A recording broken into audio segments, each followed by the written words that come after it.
ನಿನ್ನೆ 34ನೇ ಶ್ಲೋಕ ಓದಿ ಅದರ ಅನುವಾದ ಮತ್ತು ಭಾವಾರ್ಥವನ್ನು ಓದಿದ್ದೇವೆ.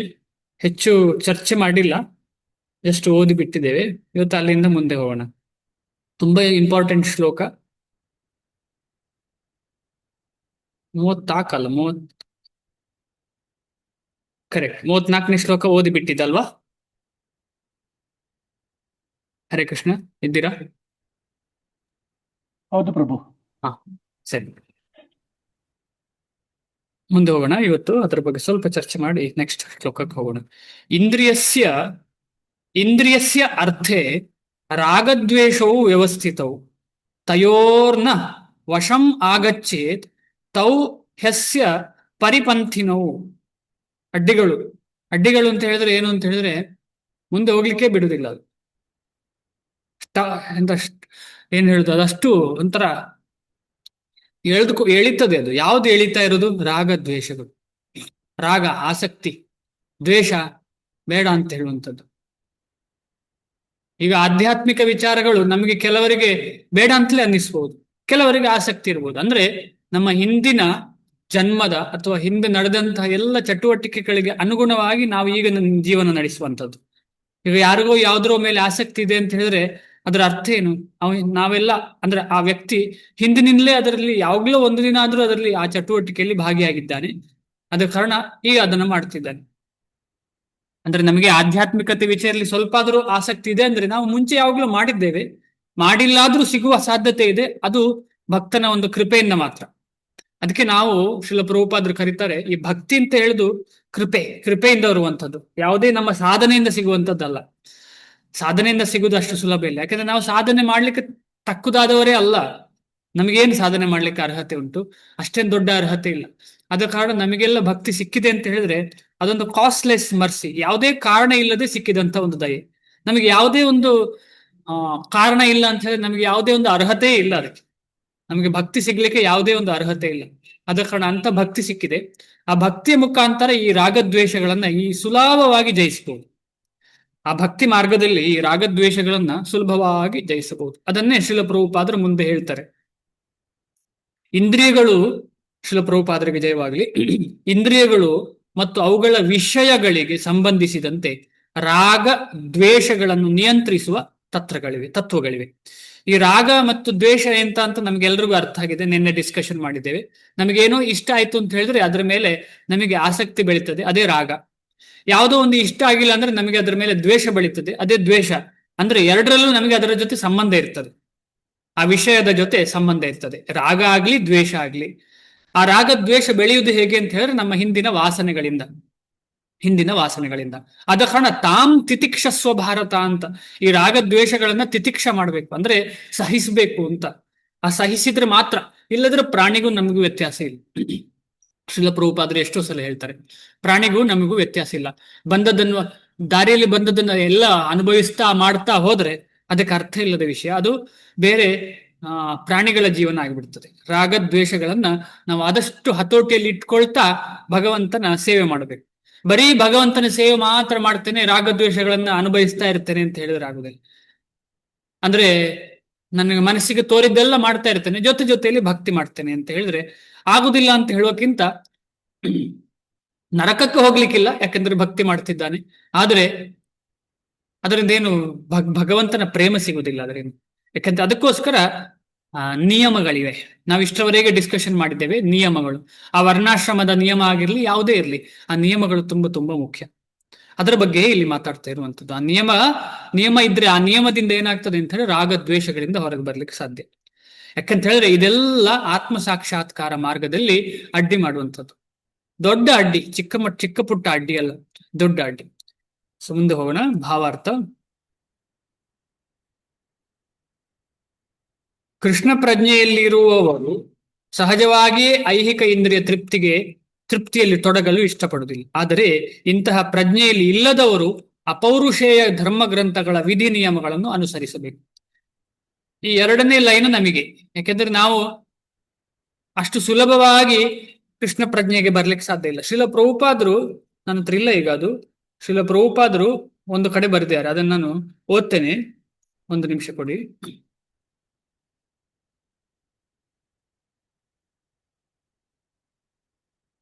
ಕನ್ನಡದಲ್ಲಿ ಓದ್ತೀನಿ, ಇಂಗ್ಲಿಷಲ್ಲಿ ಇದೆ ಆದ್ರೂ ಕನ್ನಡದಲ್ಲಿ ಹೇಳ್ತೇನೆ. ಪ್ರಭುಪಾದರು ಹೇಳ್ತಾರೆ, ಜಪ ಮುಂದುವರಿತಾ ಇರ್ತದೆ. ಇದು ಕಾನ್ವರ್ಸೇಷನ್ ಅಂದ್ರೆ ಒಂದು ಕೊಠಡಿಯಲ್ಲಿ ಮಾತಾಡೋದು. ಯಾರು? ಪ್ರಭುಪಾದರು ಮತ್ತು ಹರಿಶೌರಿ ಪ್ರಭುಗಳು ಅಂತ ಹೇಳಿ ಅವರ ಶಿಷ್ಯರು, ಅವ್ರ ಜೊತೆ ಮಾತುಕತೆ ಆಗುವಂತ ವಿಷಯ. ಪ್ರಭುಪಾದರು ಹೇಳ್ತಾರೆ, ಜಪ ಆಗ್ತಾ ಇರ್ತದೆ, ಜಪ ನಿಲ್ಲುವುದೇ ಇಲ್ಲ, ಜಪ ನಿಲ್ಲಿಸ್ಲಿಕ್ಕೆ ಇಲ್ಲ. ಆದ್ರೆ ಅದೇ ಸಮಯದಲ್ಲಿ ವರ್ಣಾಶ್ರಮ ಧರ್ಮವನ್ನ ನಾವು ಸ್ಥಾಪಿಸ್ಬೇಕು. ಅಂದ್ರೆ ವರ್ಣಾಶ್ರಮ ಧರ್ಮ ಅಂತ ಹೇಳಿದ್ರೆ ಈಗ ವರ್ಣಾಶ್ರಮ ಧರ್ಮ ಇಲ್ಲ, ಅದನ್ನ ಮರುಸ್ಥಾಪಿಸಬೇಕು ಅಂತ ಶಿಲ ಪ್ರಭುಪಾದ ಹೇಳ್ತಾರೆ. ಆಗ ಹರಿಶೌರಿ ಪ್ರಭುಗಳು ಹೇಳ್ತಾರೆ, ಕರೆಕ್ಟ್, ಹೌದು. ಆದರೆ ನನ್ನ ನನ್ನ ಮನಸ್ಸಿಗೆ ಏನ್ ಅನ್ನಿಸ್ತಾ ಇತ್ತು ಅಂತ ಹೇಳಿದ್ರೆ, ಈ ಕಲಿಯುಗದಲ್ಲಿ ವರ್ಣಾಶ್ರಮ ಸಾಧ್ಯ ಇಲ್ಲ, ಆದ ಕಾರಣ ಈ ಭಗವಂತನ ನಾಮಸ್ಮರಣೆಯಿಂದಲೇ ಎಲ್ಲವೂ ಸಿಗ್ತದೆ ಅಂತ ಹೇಳ್ತಾರೆ. ಯಾರು? ಹರಿಶೌರಿ ಪ್ರಭುಗಳು. ಆಗ ಪ್ರಭುಪಾದರು ಹೇಳ್ತಾರೆ, ಹೌದು, ಖಂಡಿತವಾಗಿ ಈ ಹರಿನಾಮ ಸ್ಮರಣೆಯಿಂದಾಗಿ ಎಲ್ಲರೂ ಶುದ್ಧರಾಗ್ತಾರೆ. ಹರಿಶೌರಿ ಪ್ರಭುಗಳು ಹೇಳ್ತಾರೆ, so therefore the chanting was introduce to Hari Sauri ಪ್ರಭುಗಳು ಹೇಳ್ತಾರೆ. ಆದ ಕಾರಣ ಈ ವರ್ಣಾಶ್ರಮ ಧರ್ಮಕ್ಕೆ ಬದಲಾಗಿ ಈ ಹರಿನಾಮವನ್ನೇ ಮಾಡಿದ್ದಾರಾ ಹಾಗಿದ್ರೆ ಅಂತ ಕೇಳ್ತಾರೆ. ಆದ ಕಾರಣ ಅಲ್ವಾ, ವರ್ಣಾಶ್ರಮ ಅಗತ್ಯ ಇಲ್ಲ, ಆದ ಕಾರಣ ಹರಿನಾಮ ಮಾಡಿದ್ರೆ ಸಾಕು ಅಂತ ಕೇಳ್ತಾ ಇದ್ದಾರೆ. ಆಗ ಪ್ರಭುಪಾದರು ಹೇಳ್ತಾರೆ, ಹೌದು, ಖಂಡಿತವಾಗಿ ವರ್ಣಾಶ್ರಮದ ಅಗತ್ಯ ಇಲ್ಲ, ಹರಿನಾಮವನ್ನ ಪರ್ಫೆಕ್ಟ್ ಮಾಡೋದಿದ್ರೆ, ಪರ್ಫೆಕ್ಟ್ ಇದ್ರೆ. ಆದ್ರೆ ಯಾರು ಮಾಡುವವರು? ಯಾರು ಹರಿದಾಸ್ ಠಾಕೂರನ್ನ ಇಮಿಟೇಟ್ ಮಾಡ್ಲಿಕ್ಕೆ ಸಾಧ್ಯ ಇಲ್ಲ.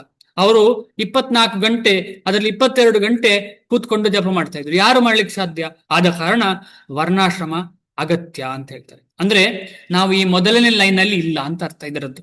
ಶ್ರೀಲ ಪ್ರಭುಪಾದರ ಈ ವಚನಗಳಿಂದ ನಾವು ಅಷ್ಟು ಸುಲಭ ಯಾರು ಇಲ್ಲ, ಅಷ್ಟು ಸುಲಭ ಅಲ್ಲ ಅದು. ಅದಕ್ಕೋಸ್ಕರ ಶ್ರೀಲ ಪ್ರಭುಪಾದರೆ, ಆಮೇಲೆ ಬೇರೆಲ್ಲ ಆಚಾರ್ಯಗಳೇ ತೋರಿಸಿದ್ದಾರೆ. ಭಕ್ತಿ ಸಿದ್ಧಾಂತ ಸ್ವಾಮಿ ಶ್ರೀಲ ಪ್ರಭುಪಾದರಾಗಲಿ, ಭಕ್ತಿ ವಿನೋದ್ ಠಾಕೂರ್ ಆಗಲಿ, ಎಲ್ಲರೂ ತೋರಿಸಿದ್ದಾರೆ ಹೇಗಿರ್ಬೇಕು, ಗೃಹಸ್ಥರಾಗಿ ಹೇಗಿರ್ಬೇಕು, ವಾನಪ್ರಸ್ಥರಾಗಿ ಹೇಗಿರ್ಬೇಕು, ಈ ರೀತಿ ತೋರಿಸಿದ್ದಾರೆ. ಅಂದ್ರೆ ನಾವೀಗ 2ನೇ ಲೈನ್ ಅಲ್ಲಿ ಇದ್ದೇವೆ. ಆದರೆ ಅಂತಹ ಪ್ರಜ್ಞೆಯಲ್ಲಿ ಇಲ್ಲದವರು ಅಪೌರುಷೇಯ ಧರ್ಮ ಗ್ರಂಥಗಳ ವಿಧಿ ನಿಯಮಗಳನ್ನು ಅನುಸರಿಸಬೇಕು. ಅಂದ್ರೆ ಅಪೌರುಷೇಯ ನಿಯಮ ಅಂತ ಹೇಳಿದ್ರೆ ವರ್ಣಾಶ್ರಮದ ವಿಚಾರ. ಆಮೇಲೆ ವಿಧಿ ಮಾರ್ಗ ಅಂತ ಹೇಳ್ತಾರೆ. ಭಕ್ತಿಯಲ್ಲಿ ಕೂಡ ವಿಧಿ ಮಾರ್ಗ, 4 ನಿಯಮಗಳನ್ನು ಪರಿಪಾಲನೆ ಮಾಡುದು. 2ರಲ್ಲಿ ಕೂಡ ವಿಧಿ ಇದ್ದದ್ದೇ. ಈಗ ನಮ್ಮ ದೇಹಕ್ಕೆ ಅನುಗುಣವಾದಂಥ ವಿಧಿ, ಆದ್ಮೇಲೆ ಆತ್ಮಕ್ಕೆ ಅನುಗುಣವಾದಂಥ ವಿಧಿ. ಆತ್ಮವು ವಿಧಿಗೆ ಕಂಟ್ರೋಲ್ಗೆ ಬರುವ ಆತ್ಮ ಅಲ್ಲ ಅದು, ಆದ್ರೂ ಕೂಡ ನಾವು ಅದನ್ನ ಮಾಡ್ಬೇಕು. ಯಾಕೆಂದ್ರೆ ಆತ್ಮಕ್ಕೆ ಈ ಮನಸ್ಸು ಬುದ್ಧಿ ಇಂದ್ರಿಯಗಳ ಸಹವಾಸ ಇದೆ.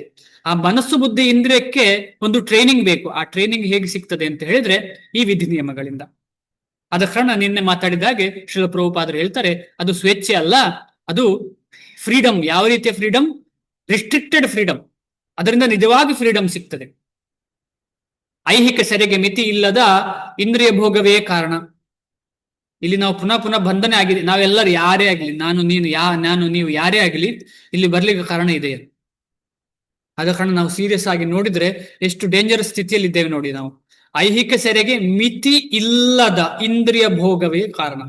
ಉದಾಹರಣೆ, ಒಂದು ಸಿಂಪಲ್ ಉದಾಹರಣೆ ಕೊಡುವ. ಯಾರಿಗಾದ್ರೂ ಊಟ ಮಾಡಿ ಆದ್ಮೇಲೆ ಏನಾದ್ರೂ ಸ್ವೀಟ್ ತಿನ್ಬೇಕು ಅಂತ ಆಸೆ ಇದೆ ಅಂತ ಇಟ್ಕೊಳ್ಳಿ, ಡೈಲಿ ತಿಂತಾ ಇದ್ದಾನೆ ಅಂತ ಇಟ್ಕೊಳ್ಳಿ. ಅದು ಸ್ವಲ್ಪ ತಿಂದ್ರೆ ಓಕೆ, ಅವನಿಗೆ ಆಸೆಯಾಗಿ ತುಂಬಾ ಜಾಸ್ತಿ ತಿಂತಾನೆ ಅಂತ ಇಟ್ಕೊಳ್ಳುವ. ಆ ಜಾಸ್ತಿ ತಿನ್ನದೇ ಅಟ್ಯಾಚ್ಮೆಂಟ್ ಬೆಳೆದು ಅವನಿಗೆ ಅದೇ ಕೊನೆಗೆ ಡಯಾಬಿಟಿಸ್ ಆಗಿ ಕನ್ವರ್ಟ್ ಆಗೋ ಸಾಧ್ಯತೆಗಳಿಗುಂಟು. ಒಂದು ಉದಾಹರಣೆ ಅಷ್ಟೇ. ಈ ರೀತಿಯಲ್ಲಿ ಅವನಿಗೆ ರೋಗಗ್ರಸ್ತನಾಗ್ತಾನೆ. ನಾವೆಲ್ಲರೂ ನಮ್ಮ ಜೀವನದಲ್ಲಿ ಒಂದಲ್ಲ ಒಂದು ರೀತಿಯಲ್ಲಿ ಈ ರೀತಿ ಭೋಗಕ್ಕೆ ಸಿಕ್ಕಾಕೊಂಡಿದ್ದೇವೆ. ಯಾರು ಇಲ್ಲ ಅಂತ ಹೇಳಲಿಕ್ಕೆ ಸಾಧ್ಯ ಇಲ್ಲ. ಇಲ್ಲ ಅಂತ ಹೇಳುದು ಭಾರಿ ಅಪರೂಪ. ಅದೇನೋ ಗಾದೆ ಇದೆಯಲ್ಲ, ಯಾರು ಸಾಯದ ಮನೆಯಲ್ಲಿ ಸಾಸಿವೆ ತಗೊಂಬನ್ನಿ ಅಂತ ಹೇಳೋ ಗಾದೆ ಉಂಟು ಒಂದು. ಆ ರೀತಿ ಅದು ಸಾಧ್ಯವೇ ಇಲ್ಲ, ಅಷ್ಟು ವಿರಳ ಅದು. ಆದರೆ ಅಪೌರುಷೇಯ ಶಾಸ್ತ್ರಗಳ ವಿಧಿ ನಿಯಮಗಳನ್ನು ಅನುಸರಿಸುವವನು ಇಂದ್ರಿಯ ವಸ್ತುಗಳ ಗೋಜಿಗೆ ಸಿಕ್ಕು ಬೀಳುವುದಿಲ್ಲ. ಇದರ ಅಪೋಸಿಟ್, ಯಾರು ನಿಜವಾಗಿ, ಈಗ ನಾವು ವರ್ಣಾಶ್ರಮ ಧರ್ಮವನ್ನು ನಿಜವಾಗಿ ಪಾಲನೆ ಮಾಡ್ಲಿಕ್ಕೆ ಶುರು ಮಾಡಿದ್ರೆ ಏನಾಗ್ತದೆ ಅಂತ ಹೇಳಿದ್ರೆ, ಅಥವಾ ಭಕ್ತಿಯನ್ನ ನಿಜವಾಗಿ ಪಾಲನೆ ಮಾಡ್ಲಿಕ್ಕೆ ಹೋಗ್ತೇವೆ ಅಂದ್ರೆ, ಆಗ ನಿಧಾನವಾಗಿ ನಮಗೆ ಈ ಇಂದ್ರಿಯ ಭೋಗ ಅಂತ ಹೇಳುದು ರುಚಿಯೇ ಕೊಡುವುದಿಲ್ಲ. ಅದು ಇಂದ್ರಿಯ ಭೋಗ ರುಚಿಯೇ ಕೊಡುವುದಿಲ್ಲ. ಉದಾಹರಣೆಗೆ, ಬದ್ಧ ಆತ್ಮಕ್ಕೆ ಕಾಮತೃಪ್ತಿಯು ಅಗತ್ಯ. ವಿವಾಹ ಬಂಧನದ ಸ್ವಾತಂತ್ರ್ಯದ ಮಿತಿಯಲ್ಲಿ ಕಾಮತೃಪ್ತಿಗೆ ಅವಕಾಶ ಉಂಟು. ಶಾಸ್ತ್ರಗಳ ಆದೇಶದಂತೆ ತನ್ನ ಪತ್ನಿಯ ಹೊರತಾಗಿ ಬೇರೆ ಯಾವ ಹೆಂಗಸಿನೊಡನೆಯೂ ಕಾಮಭೋಗ ಪಡುವಂತಿಲ್ಲ. ಇದು ಕಾಮಭೋಗ ಅಲ್ಲ, ಒಂದು ಮನಸ್ಸಲ್ಲಿ ಥಿಂಕ್ ಮಾಡಿದ್ರೆ ಕೂಡ ಜಪ ಮಾಡ್ಲಿಕ್ಕೆ ಆಗುದಿಲ್ಲ. ಈಗ ಒಪೋಸಿಟ್ ಅಂದ್ರೆ ಹೆಣ್ಣಿಗೆ ಗಂಡು ಅಥವಾ ಗಂಡಿಗೆ ಹೆಣ್ಣು ಒಪೋಸಿಟ್ ಆಗಿ ಯಾವಾಗ ನಾವು ಆ ಒಂದು ಭೋಗ ದೃಷ್ಟಿಯನ್ನು ನೋಡ್ತೇವೆ, ಆ ದೃಷ್ಟಿಯನ್ನು ನೋಡಿದ್ರೆ ನಮಗೆ ಜಪದಲ್ಲಿ ಆಸಕ್ತಿ ಬೆಳಲಿಕ್ಕೆ ಸಾಧ್ಯವಿಲ್ಲ, ಜಪ ಭಕ್ತಿ ಮಾಡ್ಲಿಕ್ಕೆ ಸಾಧ್ಯ ಇಲ್ಲ. ತುಂಬಾ ಕಷ್ಟ, ತುಂಬಾ ಕಷ್ಟ. ಆದ ಕಾರಣ ನಾವು ಇದರ ಬಗ್ಗೆ ತುಂಬಾ ಜಾಗೃತೆ ಬೇಕು. ನಾವು ಒಬ್ರಿಗೊಬ್ರು ಪ್ರೇ ಮಾಡ್ಬೇಕು. ಯಾಕಂದ್ರೆ ಮಾಯೆ ಯಾವತ್ತು ನಮ್ಮ ಜೊತೆಯಲ್ಲೇ, ಎಲ್ಲರ ಜೊತೆಯಲ್ಲಿ ಮಾಯ. ಹೆಂಗಸಿಗೆ ಮಾಯ ಇಲ್ಲ ಅಂತಲ್ಲ, ಹೆಂಗಸಿಗೂ ಮಾಯ ಇದೆ, ಗಂಡಸಿಗೂ ಮಾಯ ಇದೆ. ಗಂಡಸಿಗೆ ಹೆಂಗಸು ಮಾಯ, ಹೆಂಗಸಿಗೆ ಗಂಡಸು ಮಾಯ. ಆದ ಕಾರಣ ಈ ಮಾಯೆಗೆ ನಾವು ಸಿಲ್ಕೊಳ್ಕೋಬಾರದು ಅಂತ ಹೇಳಿ ಶ್ರೀಲ ಪ್ರಭುಪಾದರು ಹೇಳ್ತಾರೆ. ಉಳಿದೆಲ್ಲ ಸ್ತ್ರೀಯರನ್ನು ತನ್ನ ತಾಯಿಯಂತೆ ಕಾಣತಕ್ಕದ್ದು, ಮಾತೃ ಅಮ್ಮನಂತ ಕಾಣ್ಬೇಕು ನಾವು ಯಾರನ್ನ, ಬೇರೆಲ್ಲ ಮಾತೆಯರನ್ನ, ತನ್ನ ಹೆಂಡತಿಯನ್ನು ಬಿಟ್ರೆ. ಅದಕ್ಕೋಸ್ಕರ ಉಳಿದೆಲ್ಲ ಅಂತ ಹೇಳಿದ್ದಾರೆ. ಇಂತಹ ಆದೇಶಗಳಿದ್ದರೂ ಮನುಷ್ಯನು ಇತರ ಸ್ತ್ರೀಯರೊಡನೆ ಕಾಮ ಭೋಗ ಪಡಲು ಬಯಸುತ್ತಾನೆ. ಇದಕ್ಕೆಲ್ಲ ರೀತಿಯ ವ್ಯವಸ್ಥೆ ಈ ಕಲಿಯುಗದಲ್ಲಿ ಇದೆ. ನೇರವಾಗಿ ಭೋಗ ಮಾಡ್ಲಿಕ್ಕೆ ಹೊರಟದಿದ್ರು ಕೂಡ ಗಂಡಿಗಾಗ್ಲಿ ಹೆಣ್ಣಿಗಾಗ್ಲಿ ಮನಸ್ಸಿನಲ್ಲಿ ಅಂಥವ ಯಾರು ಮನಸ್ಸನ್ನ ಕಂಟ್ರೋಲ್ ಮಾಡ್ಲಿಕ್ಕೆ ಸಾಧ್ಯ? ಈಗ ನಾನೇನೋ ಯೋಚನೆ ಮಾಡ್ತಿದ್ದಾನೆ, ಯಾರಾದ್ರೂ ಕಂಟ್ರೋಲ್ ಮಾಡ್ಲಿಕ್ಕೆ ಸಾಧ್ಯವ? ಆದ್ರೆ ಭಕ್ತರಿಗೆ ಗೊತ್ತುಂಟು, ನನ್ನ ಮನಸ್ಸನ್ನ ಯಾರು ಕಂಟ್ರೋಲ್ ಮಾಡೋದು? ಭಗವಂತ. ಅಂದ್ರೆ ಭಗವಂತನ ಭಕ್ತರಾದಂತಹ ದೇವಾದಿ ದೇವತೆಗಳೇ ಕಂಟ್ರೋಲ್ ಮಾಡೋದು. ಅವರಿಗೆ ಗೊತ್ತುಂಟು, ಅವ್ರು ರಿಪೋರ್ಟ್ ಮಾಡ್ತಾರೆ ಕೃಷ್ಣನಿಗೆ. ನಾವೇನು ಮಾಡುದಿಲ್ಲ, ನನ್ನ ಮನಸ್ಸಲ್ಲಿ ಬೇಕಾದಷ್ಟು ನಾನು ಏನ್ ಬೇಕಿರೋ ಚಿಂತೆ ಮಾಡ್ತೇನೆ ಅಂತ ನಾನು ಅನ್ಕೊಳ್ತೇನೆ, ಆದ್ರೆ ಅದು ರಿಪೋರ್ಟ್ ಆಗ್ತಾ ಇರ್ತದೆ. ಅದಕ್ಕೆ ಭಗವಂತ ಹೇಳ್ತಾನೆ ಮುಂದೆ, ಉಪದೃಷ್ಟ ಹನುಮಂತಾಚ, ಎಲ್ಲವನ್ನು ನಾನೇ ಮಾಡ್ತಾ ಇರೋದು, ಎಲ್ಲವನ್ನು ಮನಸ್ಸನ್ನ ಕೂಡ ನಾನೇ ಕಂಟ್ರೋಲ್ ಮಾಡ್ಲಿಕ್ಕೆ ಸಾಧ್ಯ. ಹಾಗೆ ನಾವು ಭಗವಂತನ ಭಕ್ತರಾದ್ರೆ ನಿಧಾನವಾಗಿ ನಮಗೆ ಆ ಜ್ಞಾನ ಬೆಳೀತದೆ. ಭಗವಂತನೇ ನನ್ನನ್ನ ನೋಡ್ತಿದ್ದಾನೆ ನೇರವಾಗಿ. ಆದ ಕಾರಣ ನಾನು ಇಂತಹ ಭೋಗಗಳನ್ನ ಅನುಭವಿಸಬಾರದು. ಯಾಕೆಂದ್ರೆ ಭೋಗ ಪಡ್ಲಿಕ್ಕೆ ಇರುವ ವ್ಯಕ್ತಿ ಅವನೊಬ್ಬನೇ ಭಗವಂತ. ನಾನು ಯಾವತ್ತು ಭೋಗಕ್ಕೆ ಅರ್ಹನಾದವನು ಅಲ್ವೇ ಅಲ್ಲ. ನನಗೆ ಭೋಗ ಪಡ್ಲಿಕ್ಕೆ ಏನು ಒಂದು ಅರ್ಹತೆ ಇಲ್ಲ, ಏನೂ ಇಲ್ಲ ನನ್ನ ಕೈಯಲ್ಲಿ. ಯಾರು ನಿಜವಾಗಿ ಭೋಗ ಪಡುವವನು, ಭೋಗ ಮಾಡಬೇಕಾದವನು ಭಗವಂತ. ಅವನು ಭೋಗ ಪಟ್ಟು ಅವನಿಂದ ಸಿಗುವ ಪ್ರಸಾದವನ್ನು ನಾನು ಸ್ವೀಕರಿಸಬಹುದಷ್ಟೇ.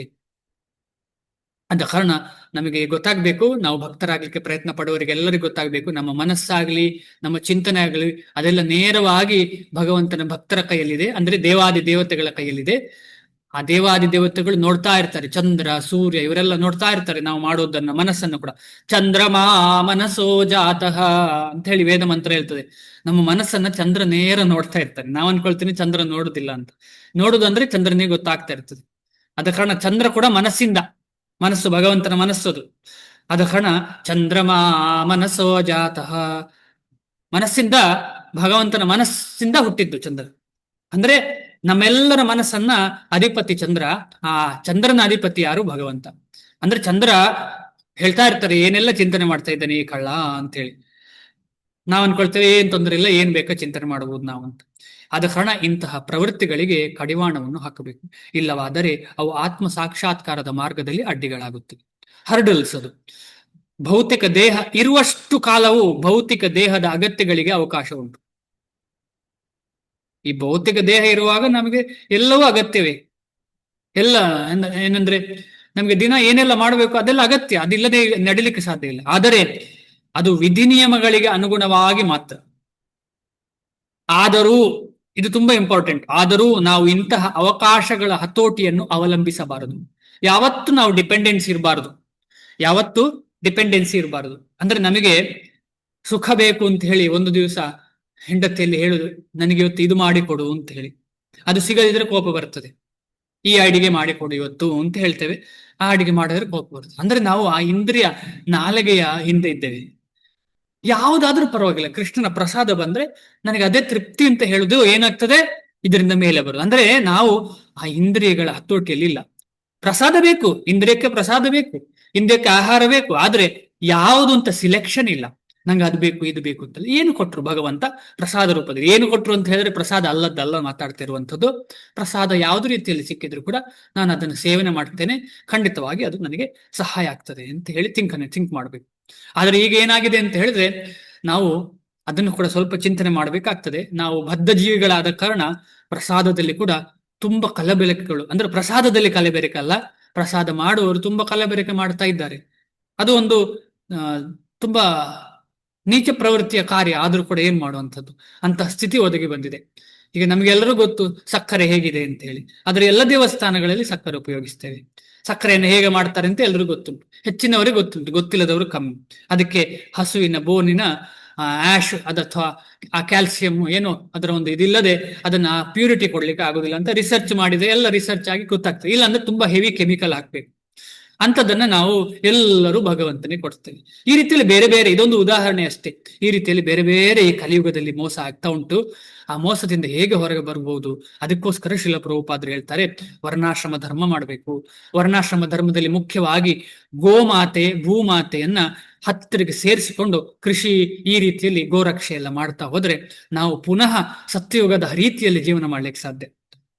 ಇದು ಸಾಧ್ಯ ಇಲ್ಲ ಅಂತ ನಾವೆಲ್ಲ ಅನ್ಕೊಂಡಿದ್ರೆ ಏನಾಗ್ತದೆ ಅಂತ ಹೇಳಿದ್ರೆ ನಾವು ಅಂತಹ ಒಂದು ಶ್ರೇಷ್ಠವಾದ ಕಾರ್ಯದಲ್ಲಿ ಒಬ್ರು ಪಾಲ್ಗೊಳ್ಳದೇ ಇರುವಂತ ವ್ಯಕ್ತಿಗಳಾಗ್ತೇವೆ. ನಾನಿಲ್ಲ ಅಂತ ಹೇಳಿ ದೂರ ಹೋದವರು. ಅದ್ರ ಸ್ವಲ್ಪ ನಮಗೆ ಆಸಕ್ತಿ ಬೆಳೆಸಿ ಅಟ್ಲೀಸ್ಟ್ ಮಾತಾಡಿದ್ರು ಕೂಡ, ನಾವು ಮಾಡ್ತಾ ಇರಲದೇ ಇರಬಹುದು, ಮಾತಾಡಿದ್ರು ಕೂಡ 4 ಜನ ಮಾತಾಡಿದ್ರೆ ಆ ಒಂದು ಮನಸ್ಥಿತಿ ಎಲ್ಲರಿಗೂ ಒದಗಿ ಯಾರಾದ್ರೂ ಒಬ್ಬ ಇನ್ಸ್ಪೈರ್ ಆಗಿ ಅಂತಹ ಚಟುವಟಿಕೆ ಮಾಡಬಹುದು. ಇಲ್ಲ ಅಂತ ಹೇಳಿದ್ರೆ ಏನಾಗ್ತದೆ ಅಂತ ಹೇಳಿದ್ರೆ ಭಗವಂತನ ಧಾಮ ಇದು. ಅದಕ್ಕೆ ಕೆಲವೊಂದ್ಸಲ ಭೂಧಾಮ ಅಂತ ಹೇಳ್ತಾರೆ. ಆ ಭೂಧಾಮವನ್ನ ನಾವು ಸುಮ್ಮನೆ ಕೆಟ್ಟದಾಗಿ ಉಪಯೋಗಿಸಿದ ಹಾಗೆ ಆಗ್ತದೆ. ಆದ ಕಾರಣ ಇದಕ್ಕೊಂದು ಸೊಲ್ಯೂಷನ್, ಇದೊಂದು ಸೊಲ್ಯೂಷನ್. ನನ್ನ ಗುರುಗಳು ಹೇಳ್ತಾರೆ, ಶ್ರೀಲ ಪ್ರಭುಪಾದರು ಮೊದಲನೇದಾಗಿ 4 ರೀತಿಯ ಮೂವ್ಮೆಂಟ್ ಮಾಡಿದ್ದಾರೆ. 4 ಮೂವ್ಮೆಂಟ್ ಅಂತ ಹೇಳಿದ್ರೆ ಫಸ್ಟ್ಗೆ ಏನ್ ಮಾಡಿದ್ರು, ಹರಿನಾಮವನ್ನು ಎಲ್ಲರಿಗೂ ಪ್ರಚಾರ ಮಾಡಿದ್ರು. ಅದು ಸಂಕೀರ್ತನೆ. ಶ್ರೀಲ ಪ್ರಭುಪಾದರು ಎಲ್ಲಿ ಹೋದ್ರು ಹರಿನಾಮ ಸಂಕೀರ್ತನೆ ಮಾಡಿದರು. ಅದು ಹರಿನಾಮ ಸಂಕೀರ್ತನೆ ಮಾಡಿದ್ರ ಉದ್ದೇಶ ಏನು ಅಂತ ಹೇಳಿದ್ರೆ, ಅದರ ಉದ್ದೇಶ ಏನು ಅಂತ ಹೇಳಿದ್ರೆ ಎಲ್ಲರೂ ಹರಿಯ ಭಕ್ತಿ ಸಿಕ್ಕಿ ಸೀರಿಯಸ್ ಆಗ್ಲಿ. ಆಮೇಲೆ ಸೀರಿಯಸ್ ಆದ ಮೇಲೆ ಏನಾಗ್ತದೆ, ಎಲ್ಲರೂ ಸೇರಿ ದೇವಸ್ಥಾನಗಳನ್ನ ಕಟ್ತಾರೆ. ಅಂದ್ರೆ ಚೆನ್ನಾಗಿ ದೇವಸ್ಥಾನ ಎಲ್ಲ ಕಟ್ತಾರೆ. ದೇವಸ್ಥಾನ ಕಟ್ಟಿದ ಯಾಕೆ? ದೇವಸ್ಥಾನ ಕಟ್ಟಿದ್ರೆ ಏನೆಲ್ಲ ಆಗತ್ತೆ? ಆಗ ಅದು ದೀಕ್ಷೆ ಆಗ್ಬೇಕು. ಸುಮ್ಮನೆ ದೇವರ ಪೂಜೆ ಮಾಡ್ಲಿಕ್ಕೆ ಆಗುದಿಲ್ಲ, ದೀಕ್ಷೆ ಆಗ್ಬೇಕು. ಆಮೇಲೆ ದೀಕ್ಷೆ ಕೊಡ್ತಾರೆ. ಇದೆಲ್ಲ ಆದ್ಮೇಲೆ ಏನಾಗ್ಬೇಕು ಅಂತ ಹೇಳಿದ್ರೆ ವರ್ಣಾಶ್ರಮವನ್ನ ಎಸ್ಟಾಬ್ಲಿಷ್ ಮಾಡ್ಬೇಕು. ಅಂದ್ರೆ ಕ್ಲಾಸ್ಲೆಸ್ ಸೊಸೈಟಿ ಅಂತ ಹೇಳ್ತಾರೆ ಇದಕ್ಕೆ. ಕ್ಲಾಸ್ಲೆಸ್ ಸೊಸೈಟಿ ಅಂದ್ರೆ ವರ್ಣಾಶ್ರಮ ಇಲ್ಲ ಅಂತ ಹೇಳಿದ್ರೆ ಇಲ್ಲಿ ಏರುಪೇರಾಗ್ತದೆ ಭಕ್ತಿಯಲ್ಲಿ. ಯಾಕಂದ್ರೆ ಭಕ್ತಿಗೆ ಅರ್ಹತೆ ಇಲ್ಲದವರೇ ಜಾಸ್ತಿ ಇರುವಾಗ ಅಲ್ಲಿ ಮನಸ್ಸಿನಲ್ಲಿ ಏರುಪೇರು ಆಗಿ ಅದನ್ನು ನಿಜವಾಗಿ ಫಾಲೋ ಮಾಡ್ಲಿಕ್ಕೆ ಆಗುದಿಲ್ಲ. ಈಗಲೇ ನಾವು ಕಾಣ್ತಾ ಇದ್ದೇವೆ ಎಷ್ಟೆಲ್ಲ ಏರುಪೇರು ಆಗ್ತದೆ. ಎಲ್ಲಿ ಕೂಡ ವರ್ಣಾಶ್ರಮ ಸರಿಯಾದ ದೃಷ್ಟಿಯಲ್ಲಿ ಇಲ್ಲದ ಕಾರಣ ಎಷ್ಟೆಲ್ಲ ಏರುಪೇರು ಆಗ್ತಾ ಇದೆ ನಮಗೆ ಗೊತ್ತುಂಟು. ಆದ ಕಾರಣ ಆ ಏರುಪೇರು ಆಗುದು ಯಾಕೆ, ಉದ್ದೇಶ ಏನು ಅಂತ ಹೇಳಿದ್ರೆ ನಮಗೆ ಸಂಪೂರ್ಣ ರೀತಿಯಲ್ಲಿ ಭಕ್ತಿ ಮಾಡ್ಲಿಕ್ಕೆ ಅಷ್ಟು ಸುಲಭ ಅಲ್ಲ. ಆದ ಕಾರಣ ನಾವು ಶುದ್ಧ ಭಕ್ತರಲ್ಲದ ಕಾರಣ ನಾವು ವರ್ಣಾಶ್ರಮವನ್ನ ಫಾಲೋ ಮಾಡಬೇಕು ಅಂತ ಇಲ್ಲಿ ಕೂಡ ಹೇಳಿದ್ದಾರೆ ಶ್ರೀಲ ಪ್ರಭುಪಾದರು. ಇಲ್ಲವಾದರೆ ಅವು ಆತ್ಮ ಸಾಕ್ಷಾತ್ಕಾರದ ಮಾರ್ಗದಲ್ಲಿ ಅಡ್ಡಿಗಳಾಗುತ್ತವೆ. ಭೌತಿಕ ದೇಹ ಇರುವಷ್ಟು ಕಾಲವು ಭೌತಿಕ ದೇಹಗಳ ಅಗತ್ಯಗಳಿಗೆ ಅವಕಾಶ ಉಂಟು, ಆದರೆ ವಿಧಿ ನಿಯಮಗಳಿಗೆ ಅನುಗುಣವಾಗಿ ಮಾತ್ರ. ಆದರೂ ನಾವು ಇಂತಹ ಅವಕಾಶಗಳ ಹತೋಟಿಯನ್ನು ಅವಲಂಬಿಸಬಾರದು. ಆ ನಿಯಮ ನಿಬಂಧನೆಗಳಿಗೆ ಅಂಟಿಕೊಳ್ಳದೆ ಅವನ್ನು ಅನುಸರಿಸಬೇಕು. ತುಂಬಾ ನಿಯಮ ನಿಬಂಧನೆಗಳಿಗೆ ಅಂಟಿಕೊಳ್ಳದೆ ಅವುಗಳನ್ನು ಅನುಸರಿಸಬೇಕು. ಇದು ಯಾಕೆ ಇಂಪಾರ್ಟೆಂಟ್ ಅಂತ ಹೇಳಿದ್ರೆ ತುಂಬಾ ಇಂಪಾರ್ಟೆಂಟ್ ವಿಚಾರ ಇದು. ನಾವು ವರ್ಣಾಶ್ರಮದಲ್ಲಿ ವಿಧಿ ನಿಯಮ ಉಂಟು, ಭಕ್ತಿಯಲ್ಲಿ ಅದೇ ವಿಧಿ ನಿಯಮ. ಮೇನ್ ವಿಧಿ ಯಾವುದು? ಭಕ್ತಿಯ ವಿಧಿ. ಈಗ ಒಂದು ದಿನ ಹುಷಾರಿಲ್ಲ, ನನಗೆ ಜ್ವರ ಬಂದಿದೆ, ಯಾವಾಗ್ಲೂ ಸ್ನಾನ ಮಾಡಿಯೇ ಜಪ ಮಾಡ್ತಾ ಇರ್ತೇನೆ.